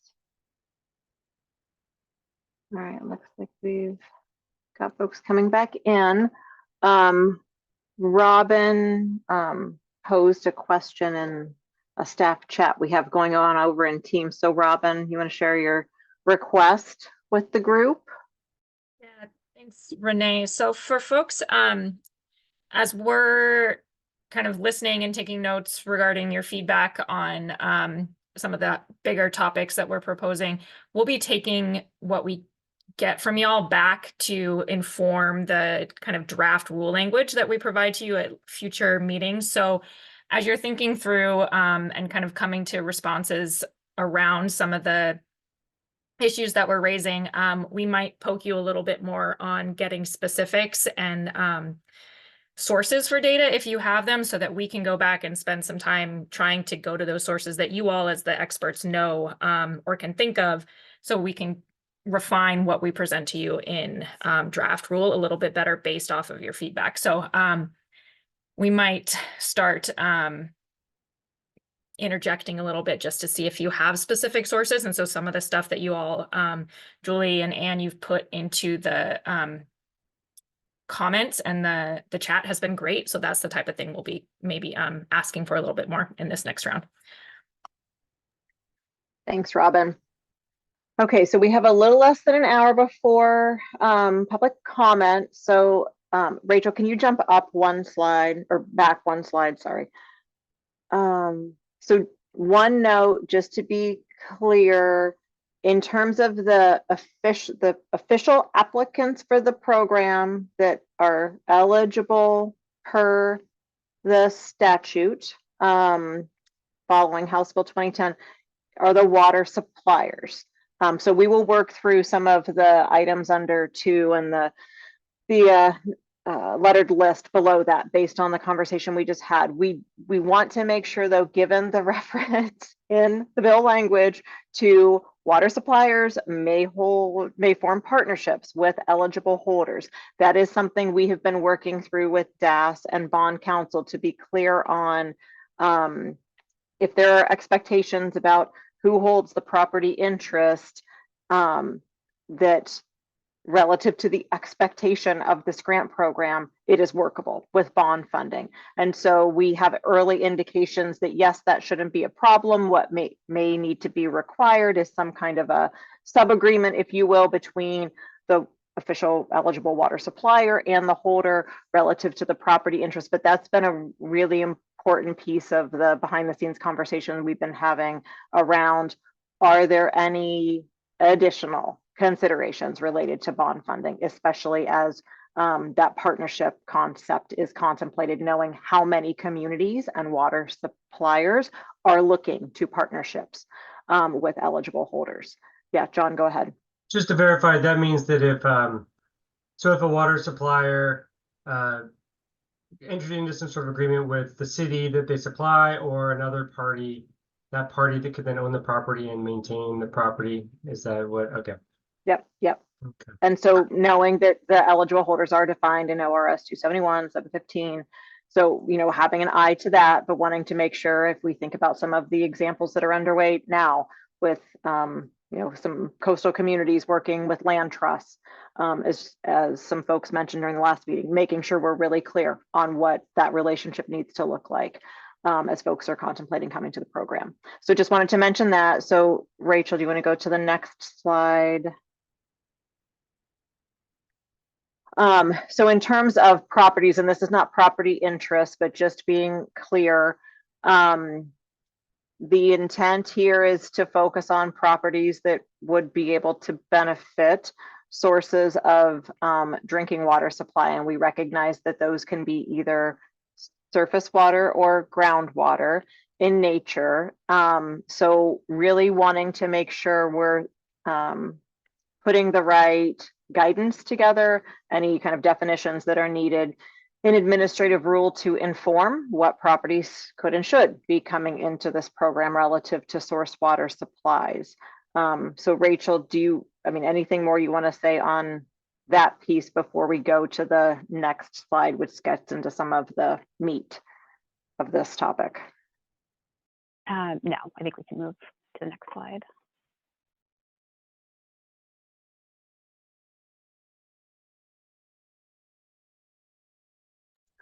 So we are not the subject matter experts on these topics, but we have great partners from various agencies. We have folks with expertise because you are involved in being water suppliers. And what we are interested in here is making sure that in terms of foundational definitions, references, we are capturing the right expectations around how do you define your surface water supply, how you define your groundwater supply, and considering any of those necessary overlays so that folks aren't coming in thinking we're going to grab a property over here and it may have a benefit when really from the standpoint of OHA or DEQ, it's not a priority.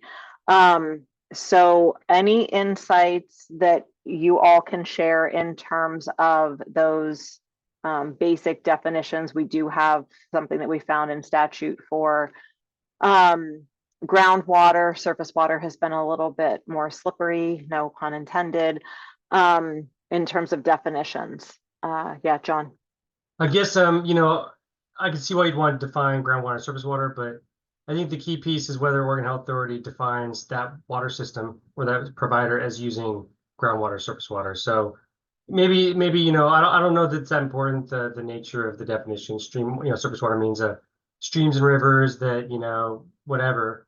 But I think it's, you know, the piece is more that Oregon Health Authority says this, or Julie, through your program, the mapping and all this stuff. I think that's where you want to lean the definitions to in the direction of the source water, you know, because everyone has a source every water system has a source. It's either groundwater or surface water. There's nothing else. There's not rainwater capture or anything like that. And so it's either going to be one or the other. And so some sort of tie back to those agencies would probably be good. Julie, go ahead. And then Gabby. I was going to say that's just sort of where I was headed also, is that it is sort of in the definition of the water supplier, if that is someone who is a, you know, registered with OHA as a, you know, public water system, so to speak. It's within that definition that they will use either surface water or groundwater. Okay. Gabby. Yeah, I think just echoing on what other folks are saying, OHA and WRD would have within their documentation and their permitting what their water source is. I think similarly for groundwater, they would demonstrate ideally in their application how their groundwater is rate limited due to whatever is going on in their source water protection area, and we see that in particular with these coastal communities that have rate limits in the summer when their stream flows are low, but otherwise they have a groundwater right, but because of the connection to surface water, they're rate limited by that same surface water end of summer limitation. I also think along with that there's either on the eligibility or evaluation side, kind of a proactive on the piece of the applicant if they do have a groundwater source to indicate how that land acquisition is going to serve their groundwater source. So that one can be maybe a little trickier, but obviously the groundwater users who have limitations on the basis of their source water know where those are coming from and how they can help it. So I would stick. Yeah, I would just make sure that we're referring back to the appropriate agencies. And along with this, I think the ownership and management can get very messy, as we're seeing with some water systems.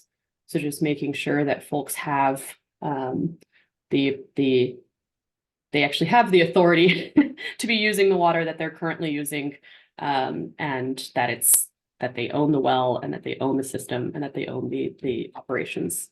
So that's, I'm sure, very clearly legally defined somewhere, but we've seen issues with that as well. And people always are eager to go ahead and fix their water supply challenges before some other ducks are in a row. So. Gabby, that's all super helpful. I think a follow-up,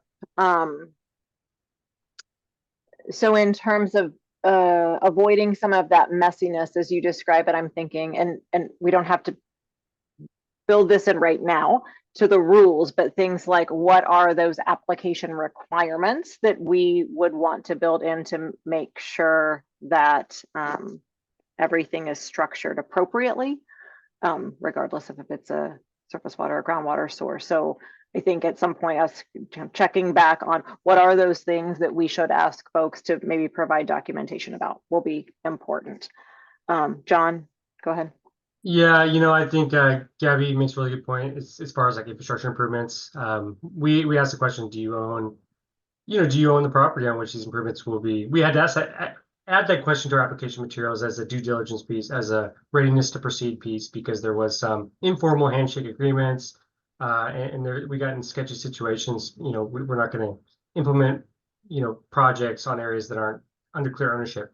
But this one, we're talking about property somewhere else. So I wonder if I do get the sense that if there's an opportunity for collaboration between agencies to make sure that to kind of flag and provide customer service to those that may be out of regulatory compliance or on shaky grounds, that could be a good service. And I wonder if the property is far away from this area, it may or may not be a deal breaker for the project, but I could be wrong. And so I think those are really good questions to consider.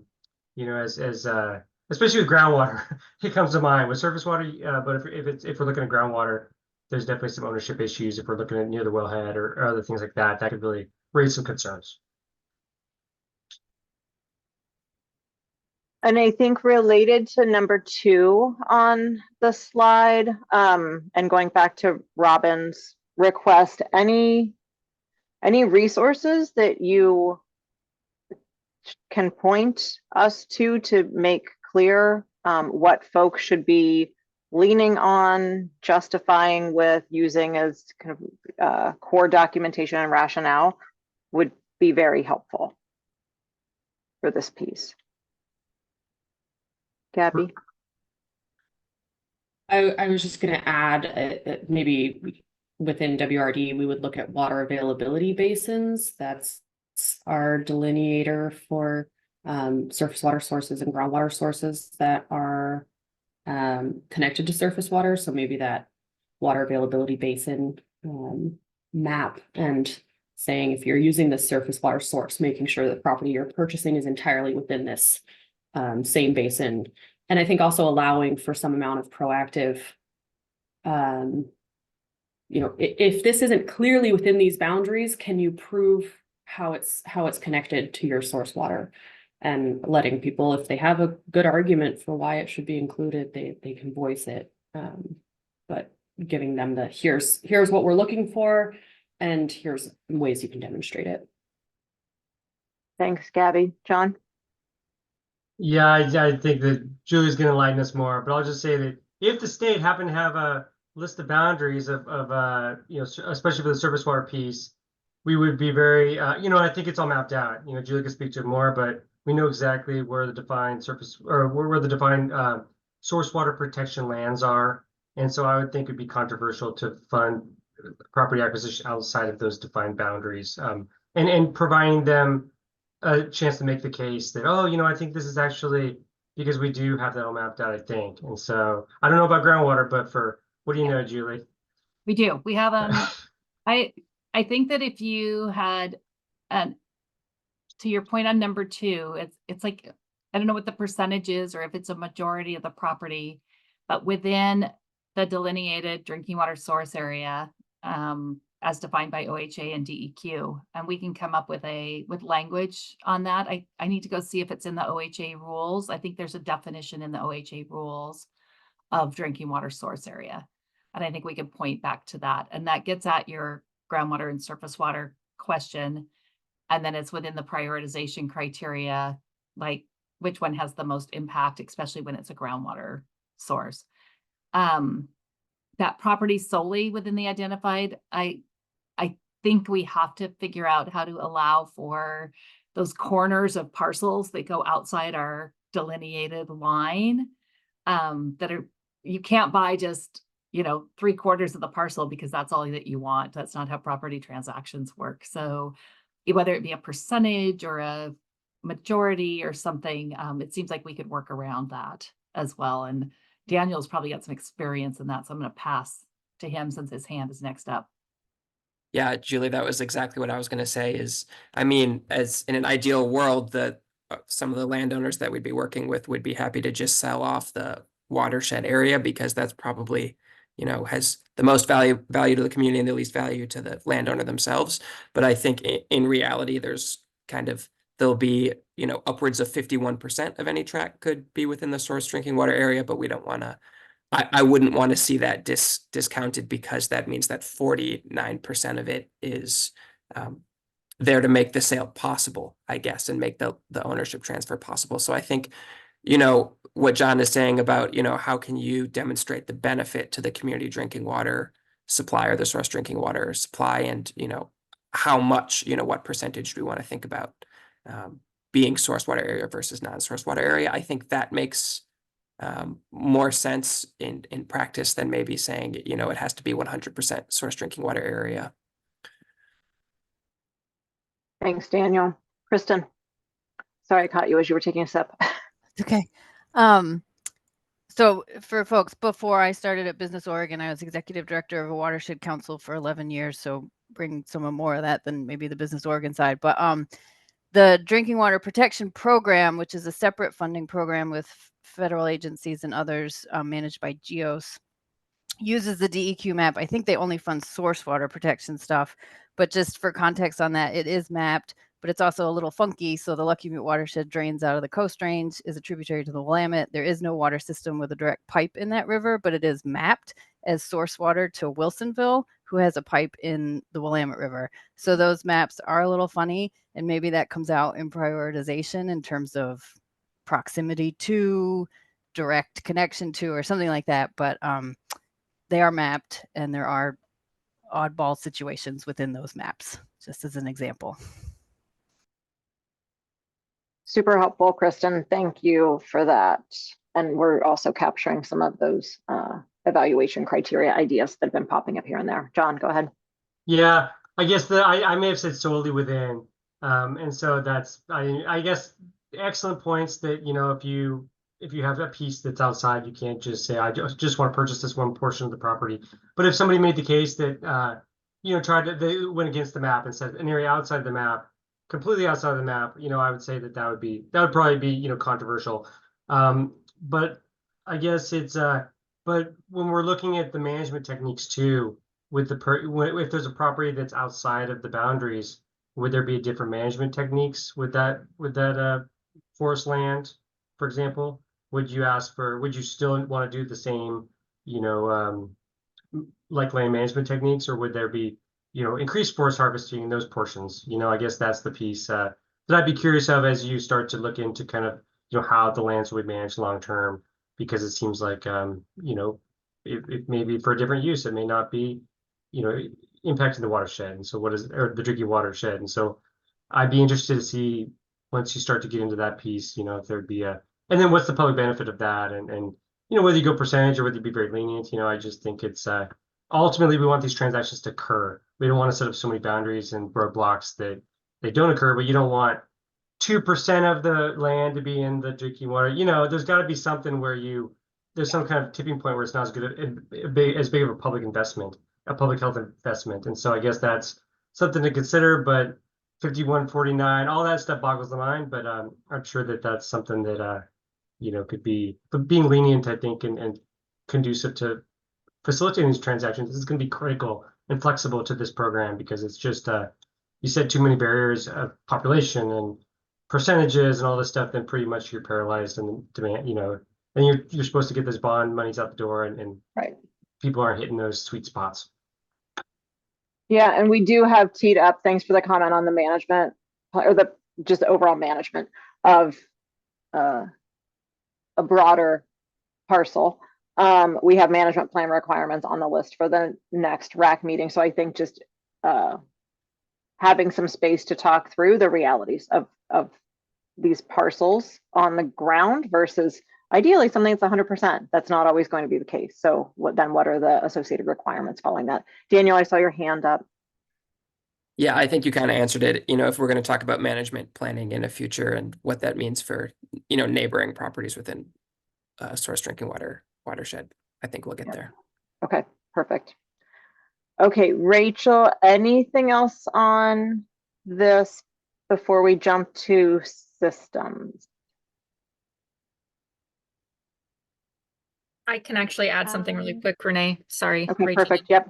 Jump in. I couldn't find the hand raising thing, so thought it was easier to just. I just wanted to point out that number 3 here, the identified wellhead protection area, was a comment from John Wickersham about wanting to think about properties that, and this might have already been addressed by those of you that said that these source water areas are mapped, so those wellheads probably are within those mapped areas. But along with that, he brought up like future springs or springs that might serve as a future water source. And so I just, these were kind of the looking 50 to, 75 years beyond what is currently identified as the water source, and how, if there's any space to be flexible for some of these communities that are maybe trying to be a little bit creative with what they're looking at in terms of water sources that are available but aren't currently being utilized.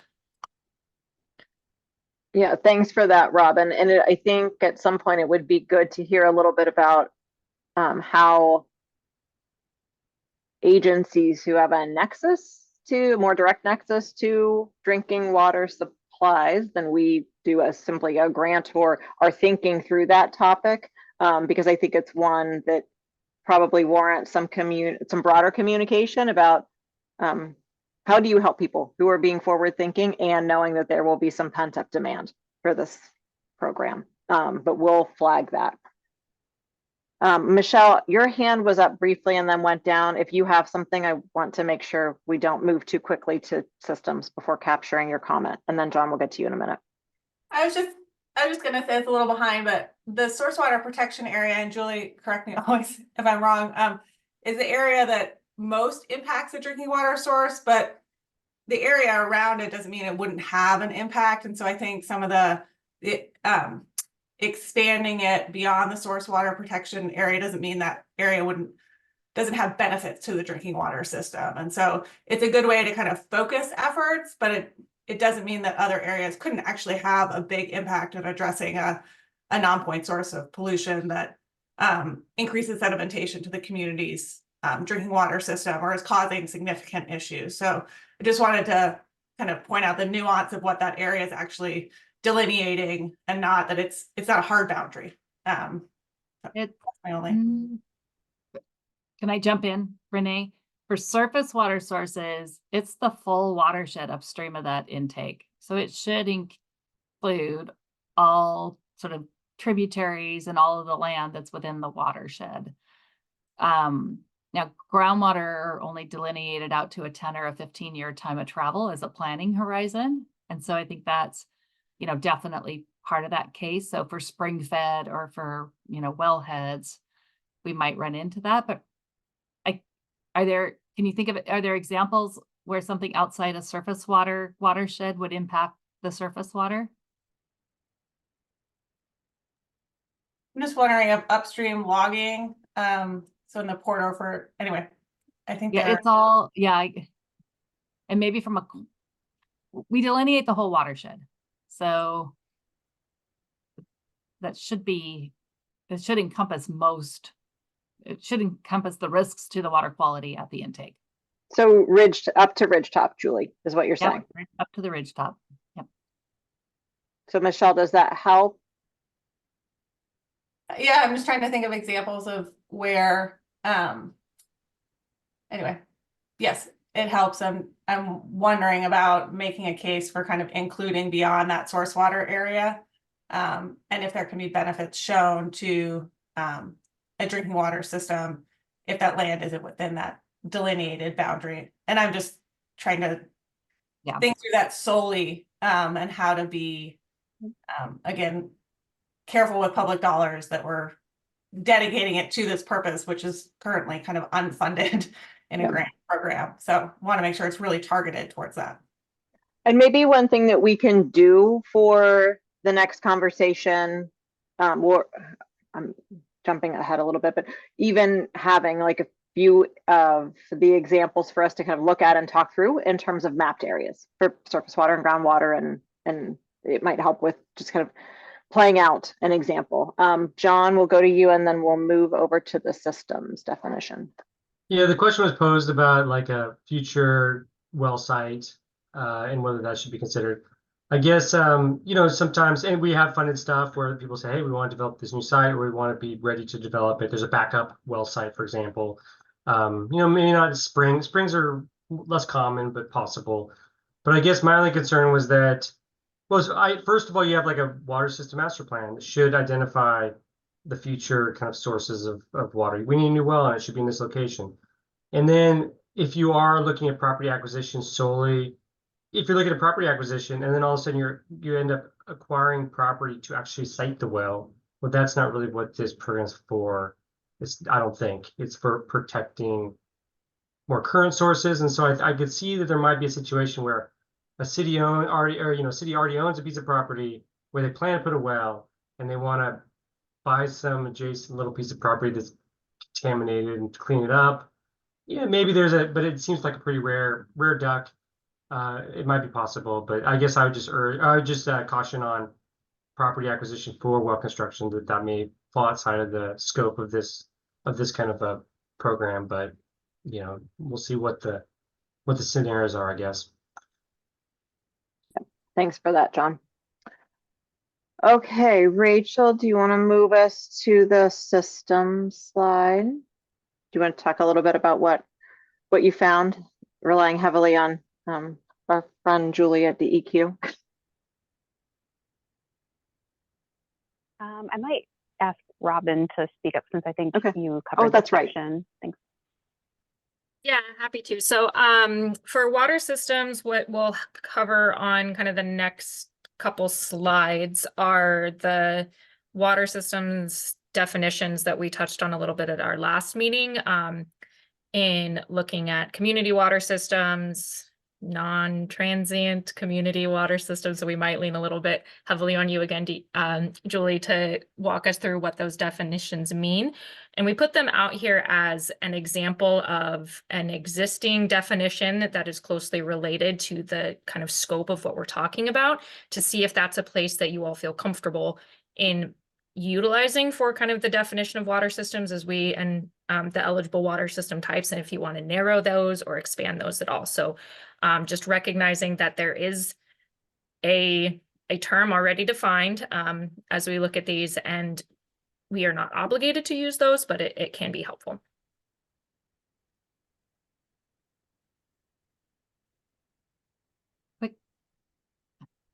I can't find my raised hand. I'm just leaning towards public water system here because we don't necessarily want the domestic thing, that we don't regulate domestic water systems. So there's a threshold where we regulate within the Safe Drinking Water Act. And so I can't remember if the word public was before this or not.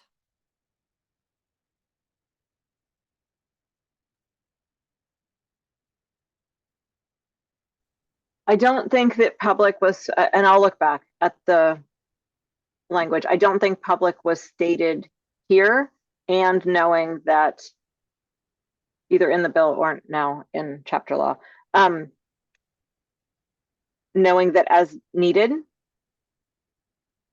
we can and should focus, narrow, be mindful of some of those considerations. It might come out later in the definitions.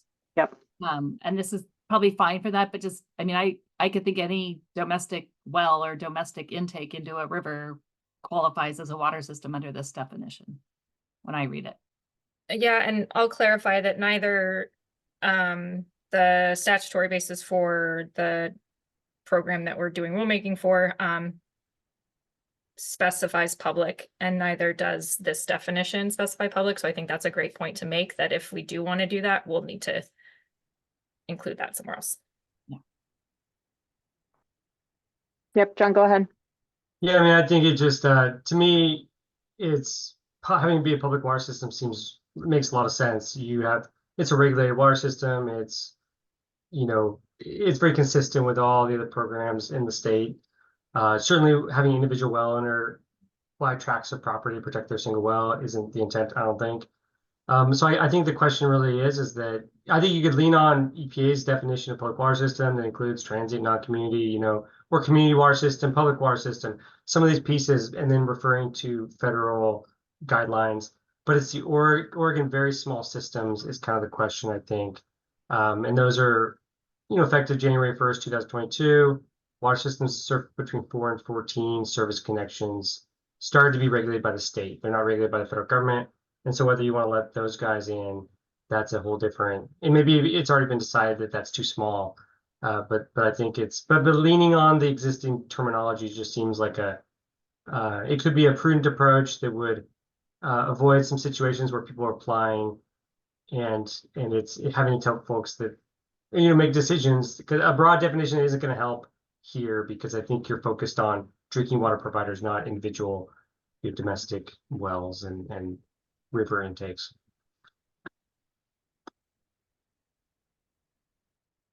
Thanks, John. Do we want to go to the next slide? I can't remember which slide has actually maybe hop down to the next one, because that can be the follow on for what John just mentioned. So Robin, do you want to talk a little bit about this? Yeah, so this is expanding on those kind of additional definitions of water systems. And so this is where you get to your public water systems. And again, this is what Julie kind of went over at the beginning of the last meeting. And so we wanted to bring those back in here for more discussion as to whether we want to utilize these as existing terminology, John, that you mentioned, for actually putting into the rule language.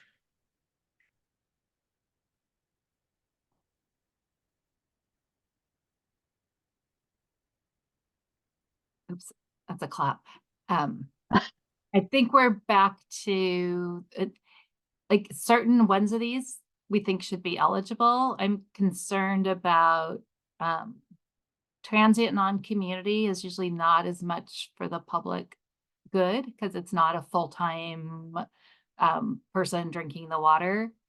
And then we exclude for-profit non-transient non-community water systems from that so that we aren't funding businesses. We also exclude federal systems specifically from the funding that that Business Oregon does through the drinking water SRF. And I think that gets at more of the sort of community intent by maybe some of those exclusions out of this definition. John? Yeah, I mean, a transient non-community water system is like a summer camp. It's like a big restaurant that's a bed and breakfast. So I mean, the bed breakfast you probably don't want to fund, but a summer camp you might. And so that's where it gets into the nonprofit. And so we have another characterization for the transient non-community water systems that they must be registered as a nonprofit. And so that's a consideration if you want to go that way. Like Julie says, I agree with that because I think having bed and breakfast all over buying huge tracts of land is probably not the intent. And then I don't know what's the NTNC water system? What does that acronym stand for? Non-transient, non-community. Non-transient, non-community. So I don't know. Yeah, again, is that the one that's the those camp? are your work sites and schools. And so this goes back to that by getting at the nonprofit part of it, you're getting at schools, whereas somebody like Intel who runs their own water system isn't eligible. So a community water system is a public water system, and a community water system can be publicly owned or privately owned.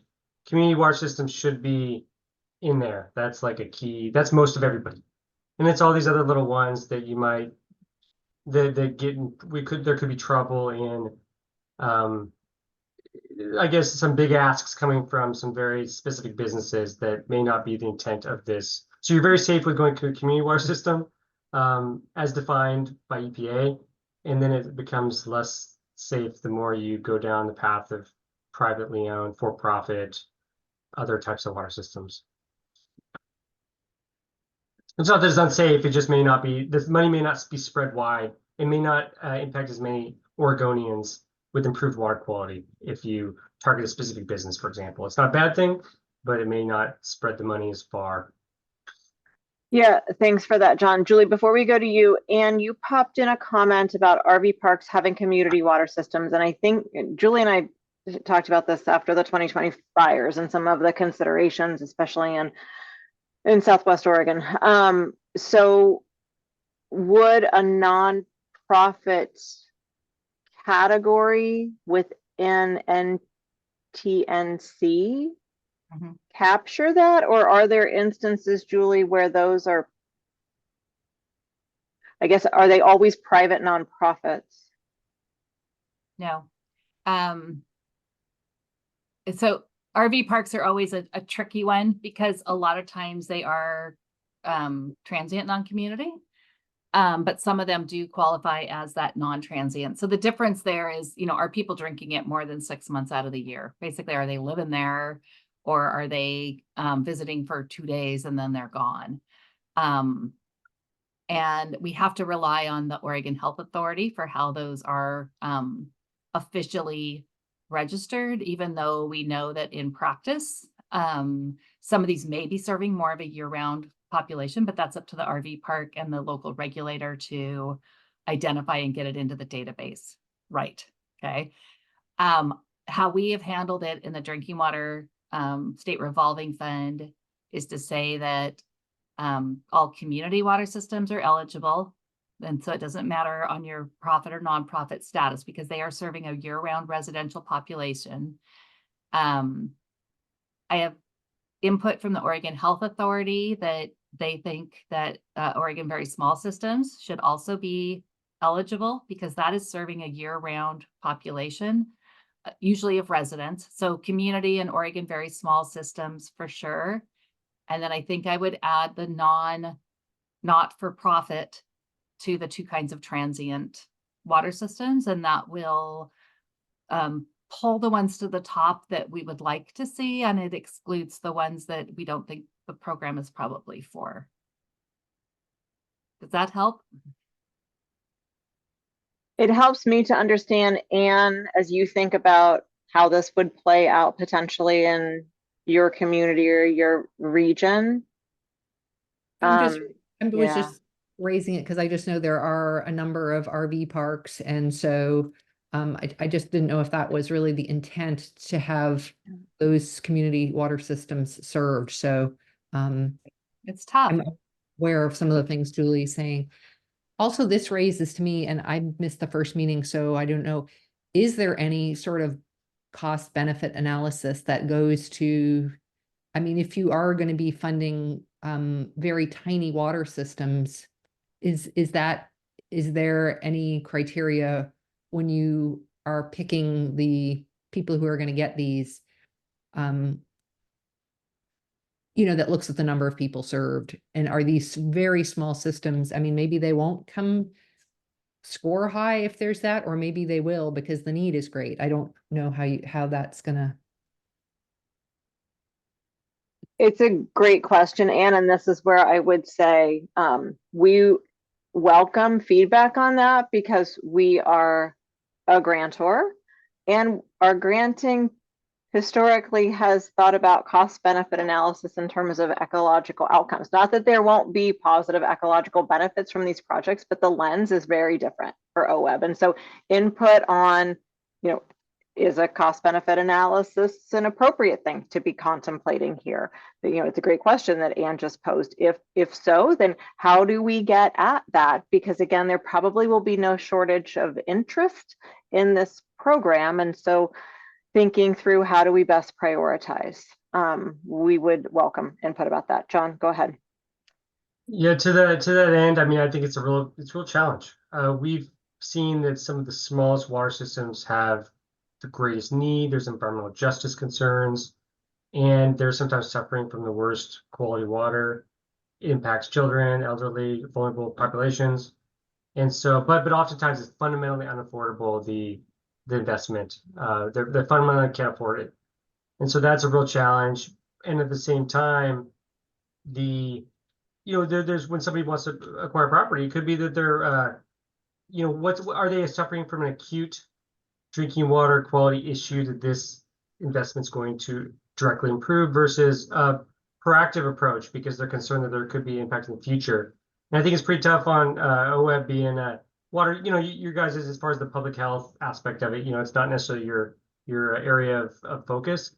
And so I think that's where partners will be, really handy. So no suggestions per se, but I would say that the smallest are sometimes, the biggest challenges are oftentimes with these really small water systems. And we, as an agency, we spend much, much more energy per dollar helping them than we do the larger cities that have the internal capacity to deal with this stuff. But this is also not discrete investment to improve, to treat the water. It's actually an investment in source water protection. And so it's that nexus between the benefit of that purchase versus the immediate impact to the drinking water quality.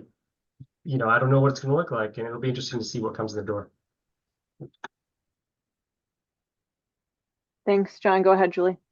Last thought is that we consider leaving the eligibility piece broader because this is rule that will be in place for a long time, and that we address some of these concerns in the selection and prioritization criteria for the grant. Like all of the things you were talking about, John, are very valid, and they could be part of the prioritization as opposed to part of the rule language that would automatically exclude certain communities. Yeah, thanks, Julie. And I think this is the trick, is we will have, we'll need to get an evaluation criteria in rule also, but I think it's the question of, a yes or no gate versus then how does someone make the case towards the evaluation criteria that are articulated in rule. So thank you for that.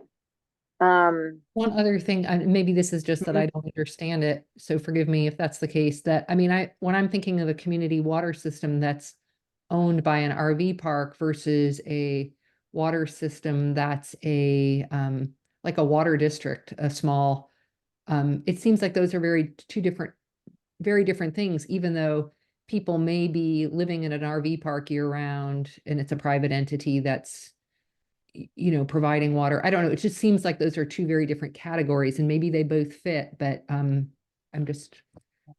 it just seems like something to figure out.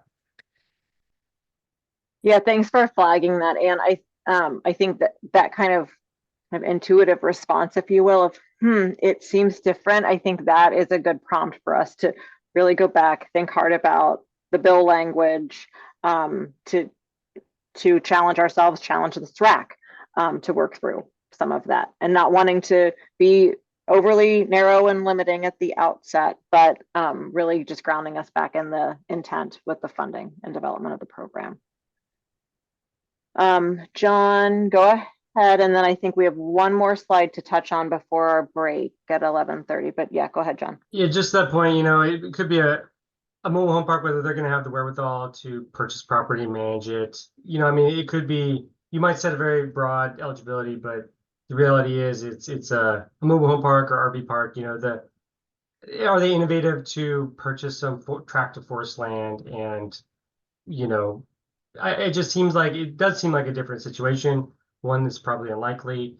And so it may be a moot point when it comes to implementation, but you never do know. So I'm just thinking, I'll just throw out another thing of like a RV park in our area that was, sort of mom and pop sort of situation for years, had a really bad water system, wastewater, all sorts of things, but just got bought out by, an out-of-state conglomerate that's buying up RV parks all over. And so, I think they are going to have capacity to fix things and do things better and all that. And maybe that's a good thing to help, and maybe it's not, so that's just an example of something I've seen, and for whatever we want to do with it. Yeah, thank you so much for that. Those are exactly the real world kind of examples and considerations that we need to be accounting for to the degree that we're able to in rulemaking. So can we jump back to the second slide in here? Because we did touch on some of this. So we've talked about public water systems. We have kind of nibbled around the public versus privately owned. And I think, making sure we're pretty clear on how do we get at that cost benefit? How do you kind of pass the straight face test of intention of the legislation? And to the degree, the other piece in the back of my mind after the DAS Bond 101 presentation is just making sure we're also aligning with expectation of that funding source for benefit. And I think it's probably an easier bar to meet than what I may have initially thought, but I think we will have to check that back with DAS in terms of that, that public benefit piece. Tribal systems, we had a bit of an email exchange after the last RAC meeting.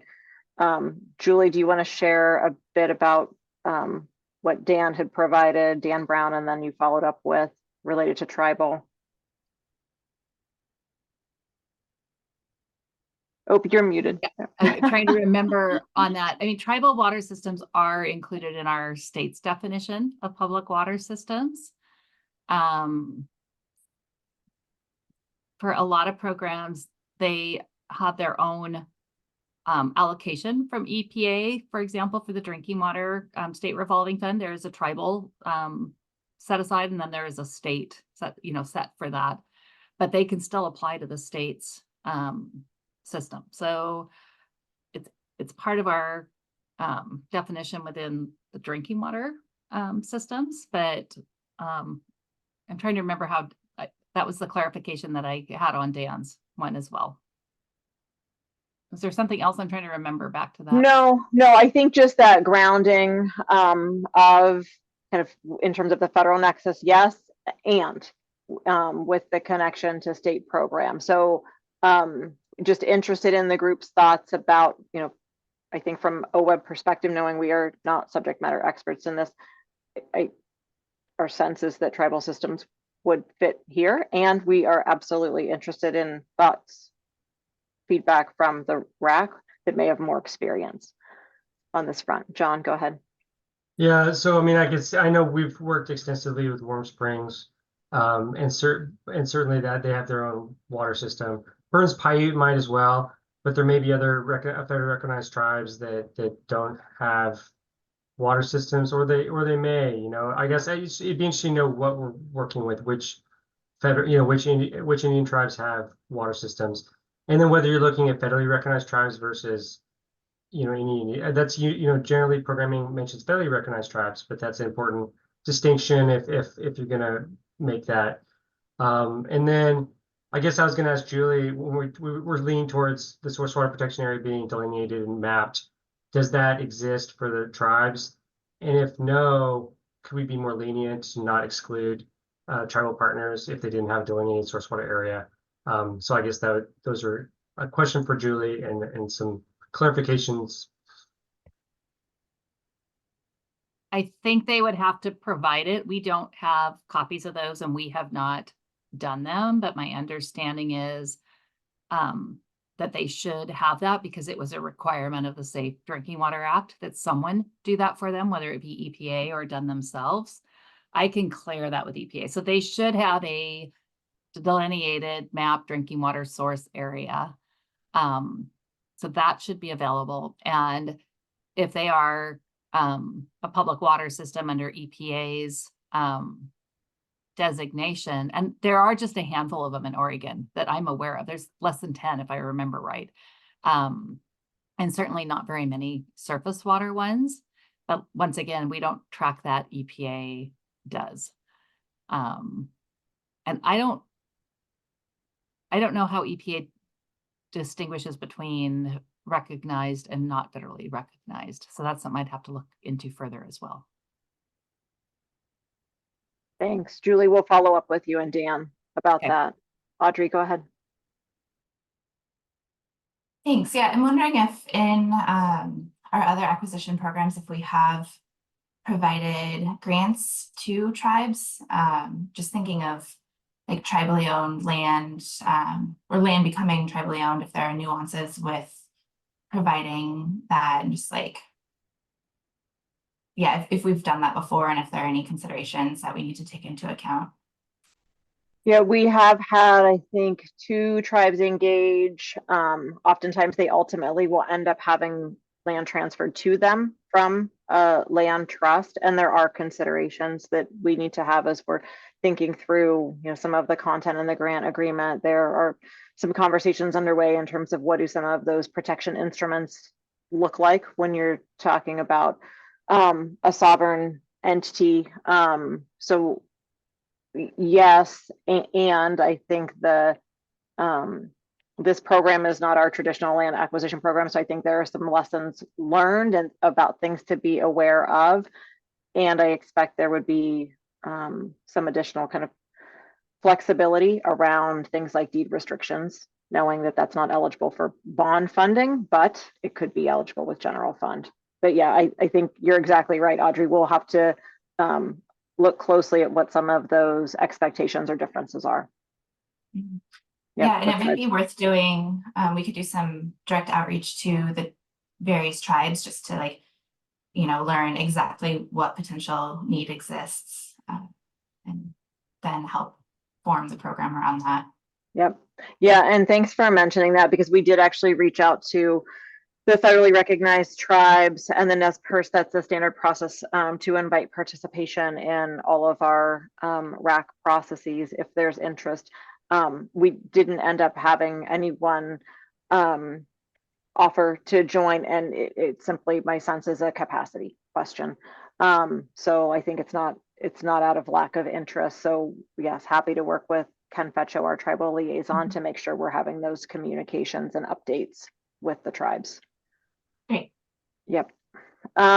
So anything else related to this bullet, knowing, or this slide, knowing we've kind of touched on, I think, all of the pieces here and there, have some, I think, follow up to do on a few of these topics for both the privately owned question or kind of nonprofit as it relates, and then tribal. But any final input from RAC members on this or questions you want us to follow up on? I think if I can just jump in, I think we need to consider, what do you do with federally owned public water systems, right? So is that a direct exclusion, or does that get, how do we loop that in? Yeah, would be interested in input. There was not specific direction on this in the legislation. I would say in past experience, this was with general fund and related to 2020 post-fire recovery investments. There was not a strong appetite for general fund, as an example, to be used to address issues on federal lands. This apples and oranges, and I would just provide that context. So I don't know if any of the other state funding programs have experiences to offer related to federal systems, federal needs around natural infrastructure or built infrastructure. John? Julie and I worked on some stuff with the U.S. Forest Service, and it was more studies. It wasn't land acquisition, but it would seem like providing limited grant funds for the federal government to purchase land would probably just be, it seems like it would be a non-starter, but I could be wrong. If it was more studies for things, it would seem like a better fit. So I don't know if this whole purpose of this program is land acquisition, or if that's the kind of wheelhouse, then it doesn't seem like the federal government would be sniffing up this program offering, I wouldn't think, but you never know. So Julie, is there anything else that you've seen like there's an interest or anything that? I would just say probably not. My gut feel is that it wouldn't be eligible for federally owned public water systems or water suppliers to apply I think what we may want to leave room for, and either Daniel or Michelle can probably provide some more information on this, like, do we want to leave room for the federal government to be that holder of the property when it's purchased? So could they purchase a property and then transfer it to the Forest Service or the BLM if it's adjacent to one of their properties for that long-term management? So I want to hold space for that conversation, but as a federally owned public water supplier, I don't think there's a whole lot of both either need or emphasis on that. So being mindful of time, Michelle or Daniel, and then I'll come to you, Audrey. Anything to share in terms of conversations that you're aware of between water suppliers and the scenario that Julie described? I can think of one. Is Julie, is the scenario that a community would like to have the BLM be the long-term owner of the property? So the model of purchase it, and so I'm trying to recall, but I think there is an issue that Oregon's conservation easement statute doesn't allow for federal holders. It's like that's helpful. Yeah. But I need to refresh my memory on that. So speaking out of turn here, but it's in the back of my brain that was like a weird piece of Oregon's conservation easement statute that isn't explicit. And do you have a... Yeah, I can say, having just been working on trying to donate a piece of land to the federal government, that the federal government doesn't take easements. So that's, you know, a problem. Like, you can't really tell them what to do with it when you give it to them. So that just makes it tricky. Not to mention, it's really a pain in the, there's so many layers of complexity, even beyond what what you guys all know how bureaucracies work. But anyway. Yeah. I think it is a model that communities are considering, and it would be a good, for fee acquisition, it would be a good long-term option where the federal government kind of has an appetite for that, which there are a lot of constraints. You know, is it in the administrative boundary? Like, what do they have to do to get permission to take on this land? But I know of communities that are thinking about that as an option. And so allowing that would be, I think, helpful as a model that would help communities protect land without having to take on the burden of ownership. So I'll say there's two things. So fee acquisition, yes, conservation easement, all sorts of ants hurdle, other hurdles potentially of that being a model of who would be the holder of the easement. But all right, that's super helpful. So we'll do some follow-up in terms of both the state statute on the easement, understanding a little bit more about the federal situation, and my guess is probably connecting with DAS and maybe bond counsel about viability of this from the outset, because not wanting to be overly limiting if that's a tool that folks are looking at, and reflecting the realities of the type of funding we have. Okay, so I've done a poor job of time management in terms of a break. Audrey, you had your hand up. Can we follow up afterwards? Is that okay? Okay. So do folks need a few minute break before we go into public comment? Okay. Thank you for that great discussion. Absolutely appreciate all of the insights on that. So Rachel, do you want to walk us through public comment? Sure. So we received one written comment, but I see there's a couple of folks that are maybe present that want to provide verbal. So I'll just see if that's the case, just raise your hand and we'll get to you after the written comments.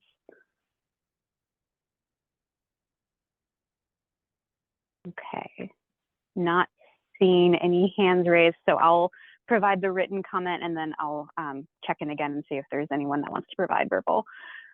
So we did receive one written comment from a Mark Landauer, and the comment was that they represent the Special Districts Association of Oregon and would ask that special districts be eligible to apply for these grants. So I'll check in again and just one more time, see if there's any verbal comments that anyone in the meeting wants to provide. And I see Leah says just observing. So looks like that might be it. Okay, great. So you may end up having a break before you anticipated it. So what we have left is wrapping up what's next from here. So rest assured, we do have draft rules that we've been iterating on with DAS and DOJ. So this is not starting from scratch. Apologies, my pig is deciding to bark right now. So we will take the great feedback that all of you provided today, incorporate that as appropriate in the draft rules, definitely have a number of follow-up items, and then we will do one final iteration on some things around the partnership question. For example, what is the requirement in terms of the water supplier and a holder, and any kind of partnership structure that we would want to build in to rule, getting really clear on allowable property interests for different funding types. But definitely, I'm going to look at Eric Hartstein, hopefully a week before the next RAC meeting, which is the 27th, we will have rules out to you, draft rules out to you for review. So they will be lengthy. So we want to give you enough time to look at those, and then we will use the 3rd, 4th, and 5th meetings to walk through those. So Eric Hartstein, do you want to talk a little bit about if folks have questions, thoughts after they start looking at the draft rules, appropriate process for RAC members to use? Yeah, thanks, Renee.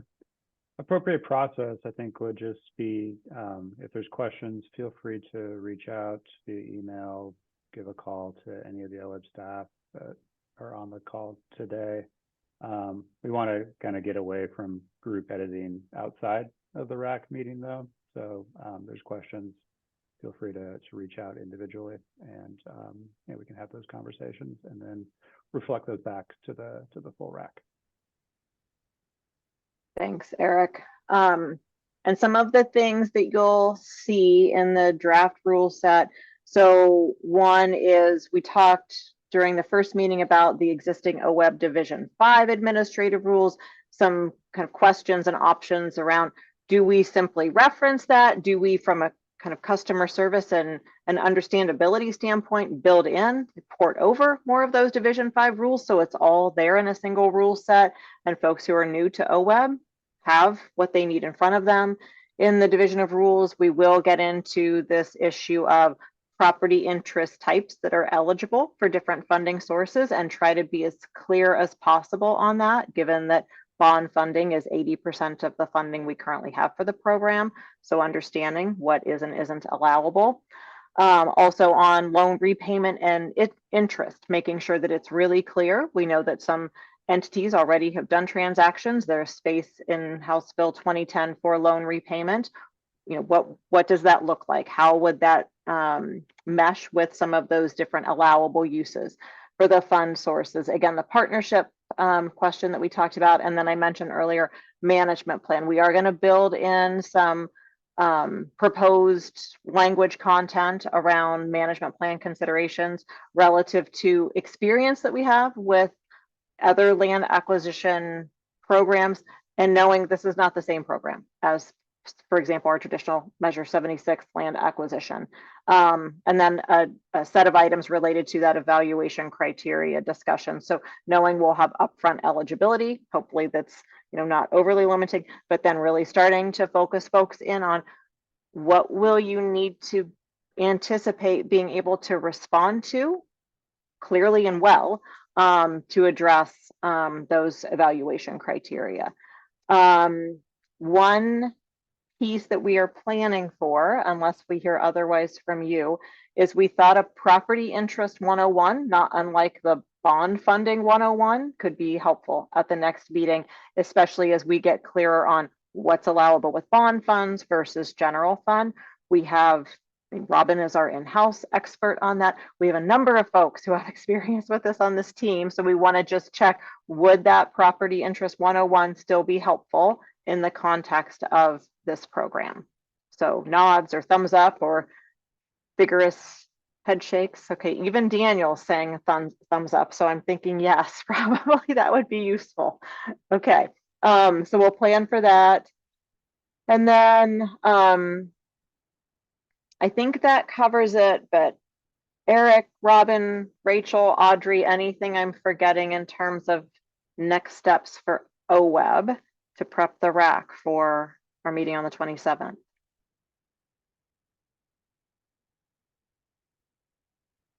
Okay, hearing none. Any requests from RAC members for additional information, follow-ups, knowing we'll be circling back with a few of you on some follow-up questions, but anything more we can provide to help inform or support before the next meeting? Okay. With that, I think then we'll give you back 15 minutes of your day since we didn't have public comment. Thank you to all of you for, especially for your patience and flexibility as we've been figuring out some of these more complex issues. We look forward to walking through a draft rule set with you on the 27th. Thanks, everyone. Take care. Thank you.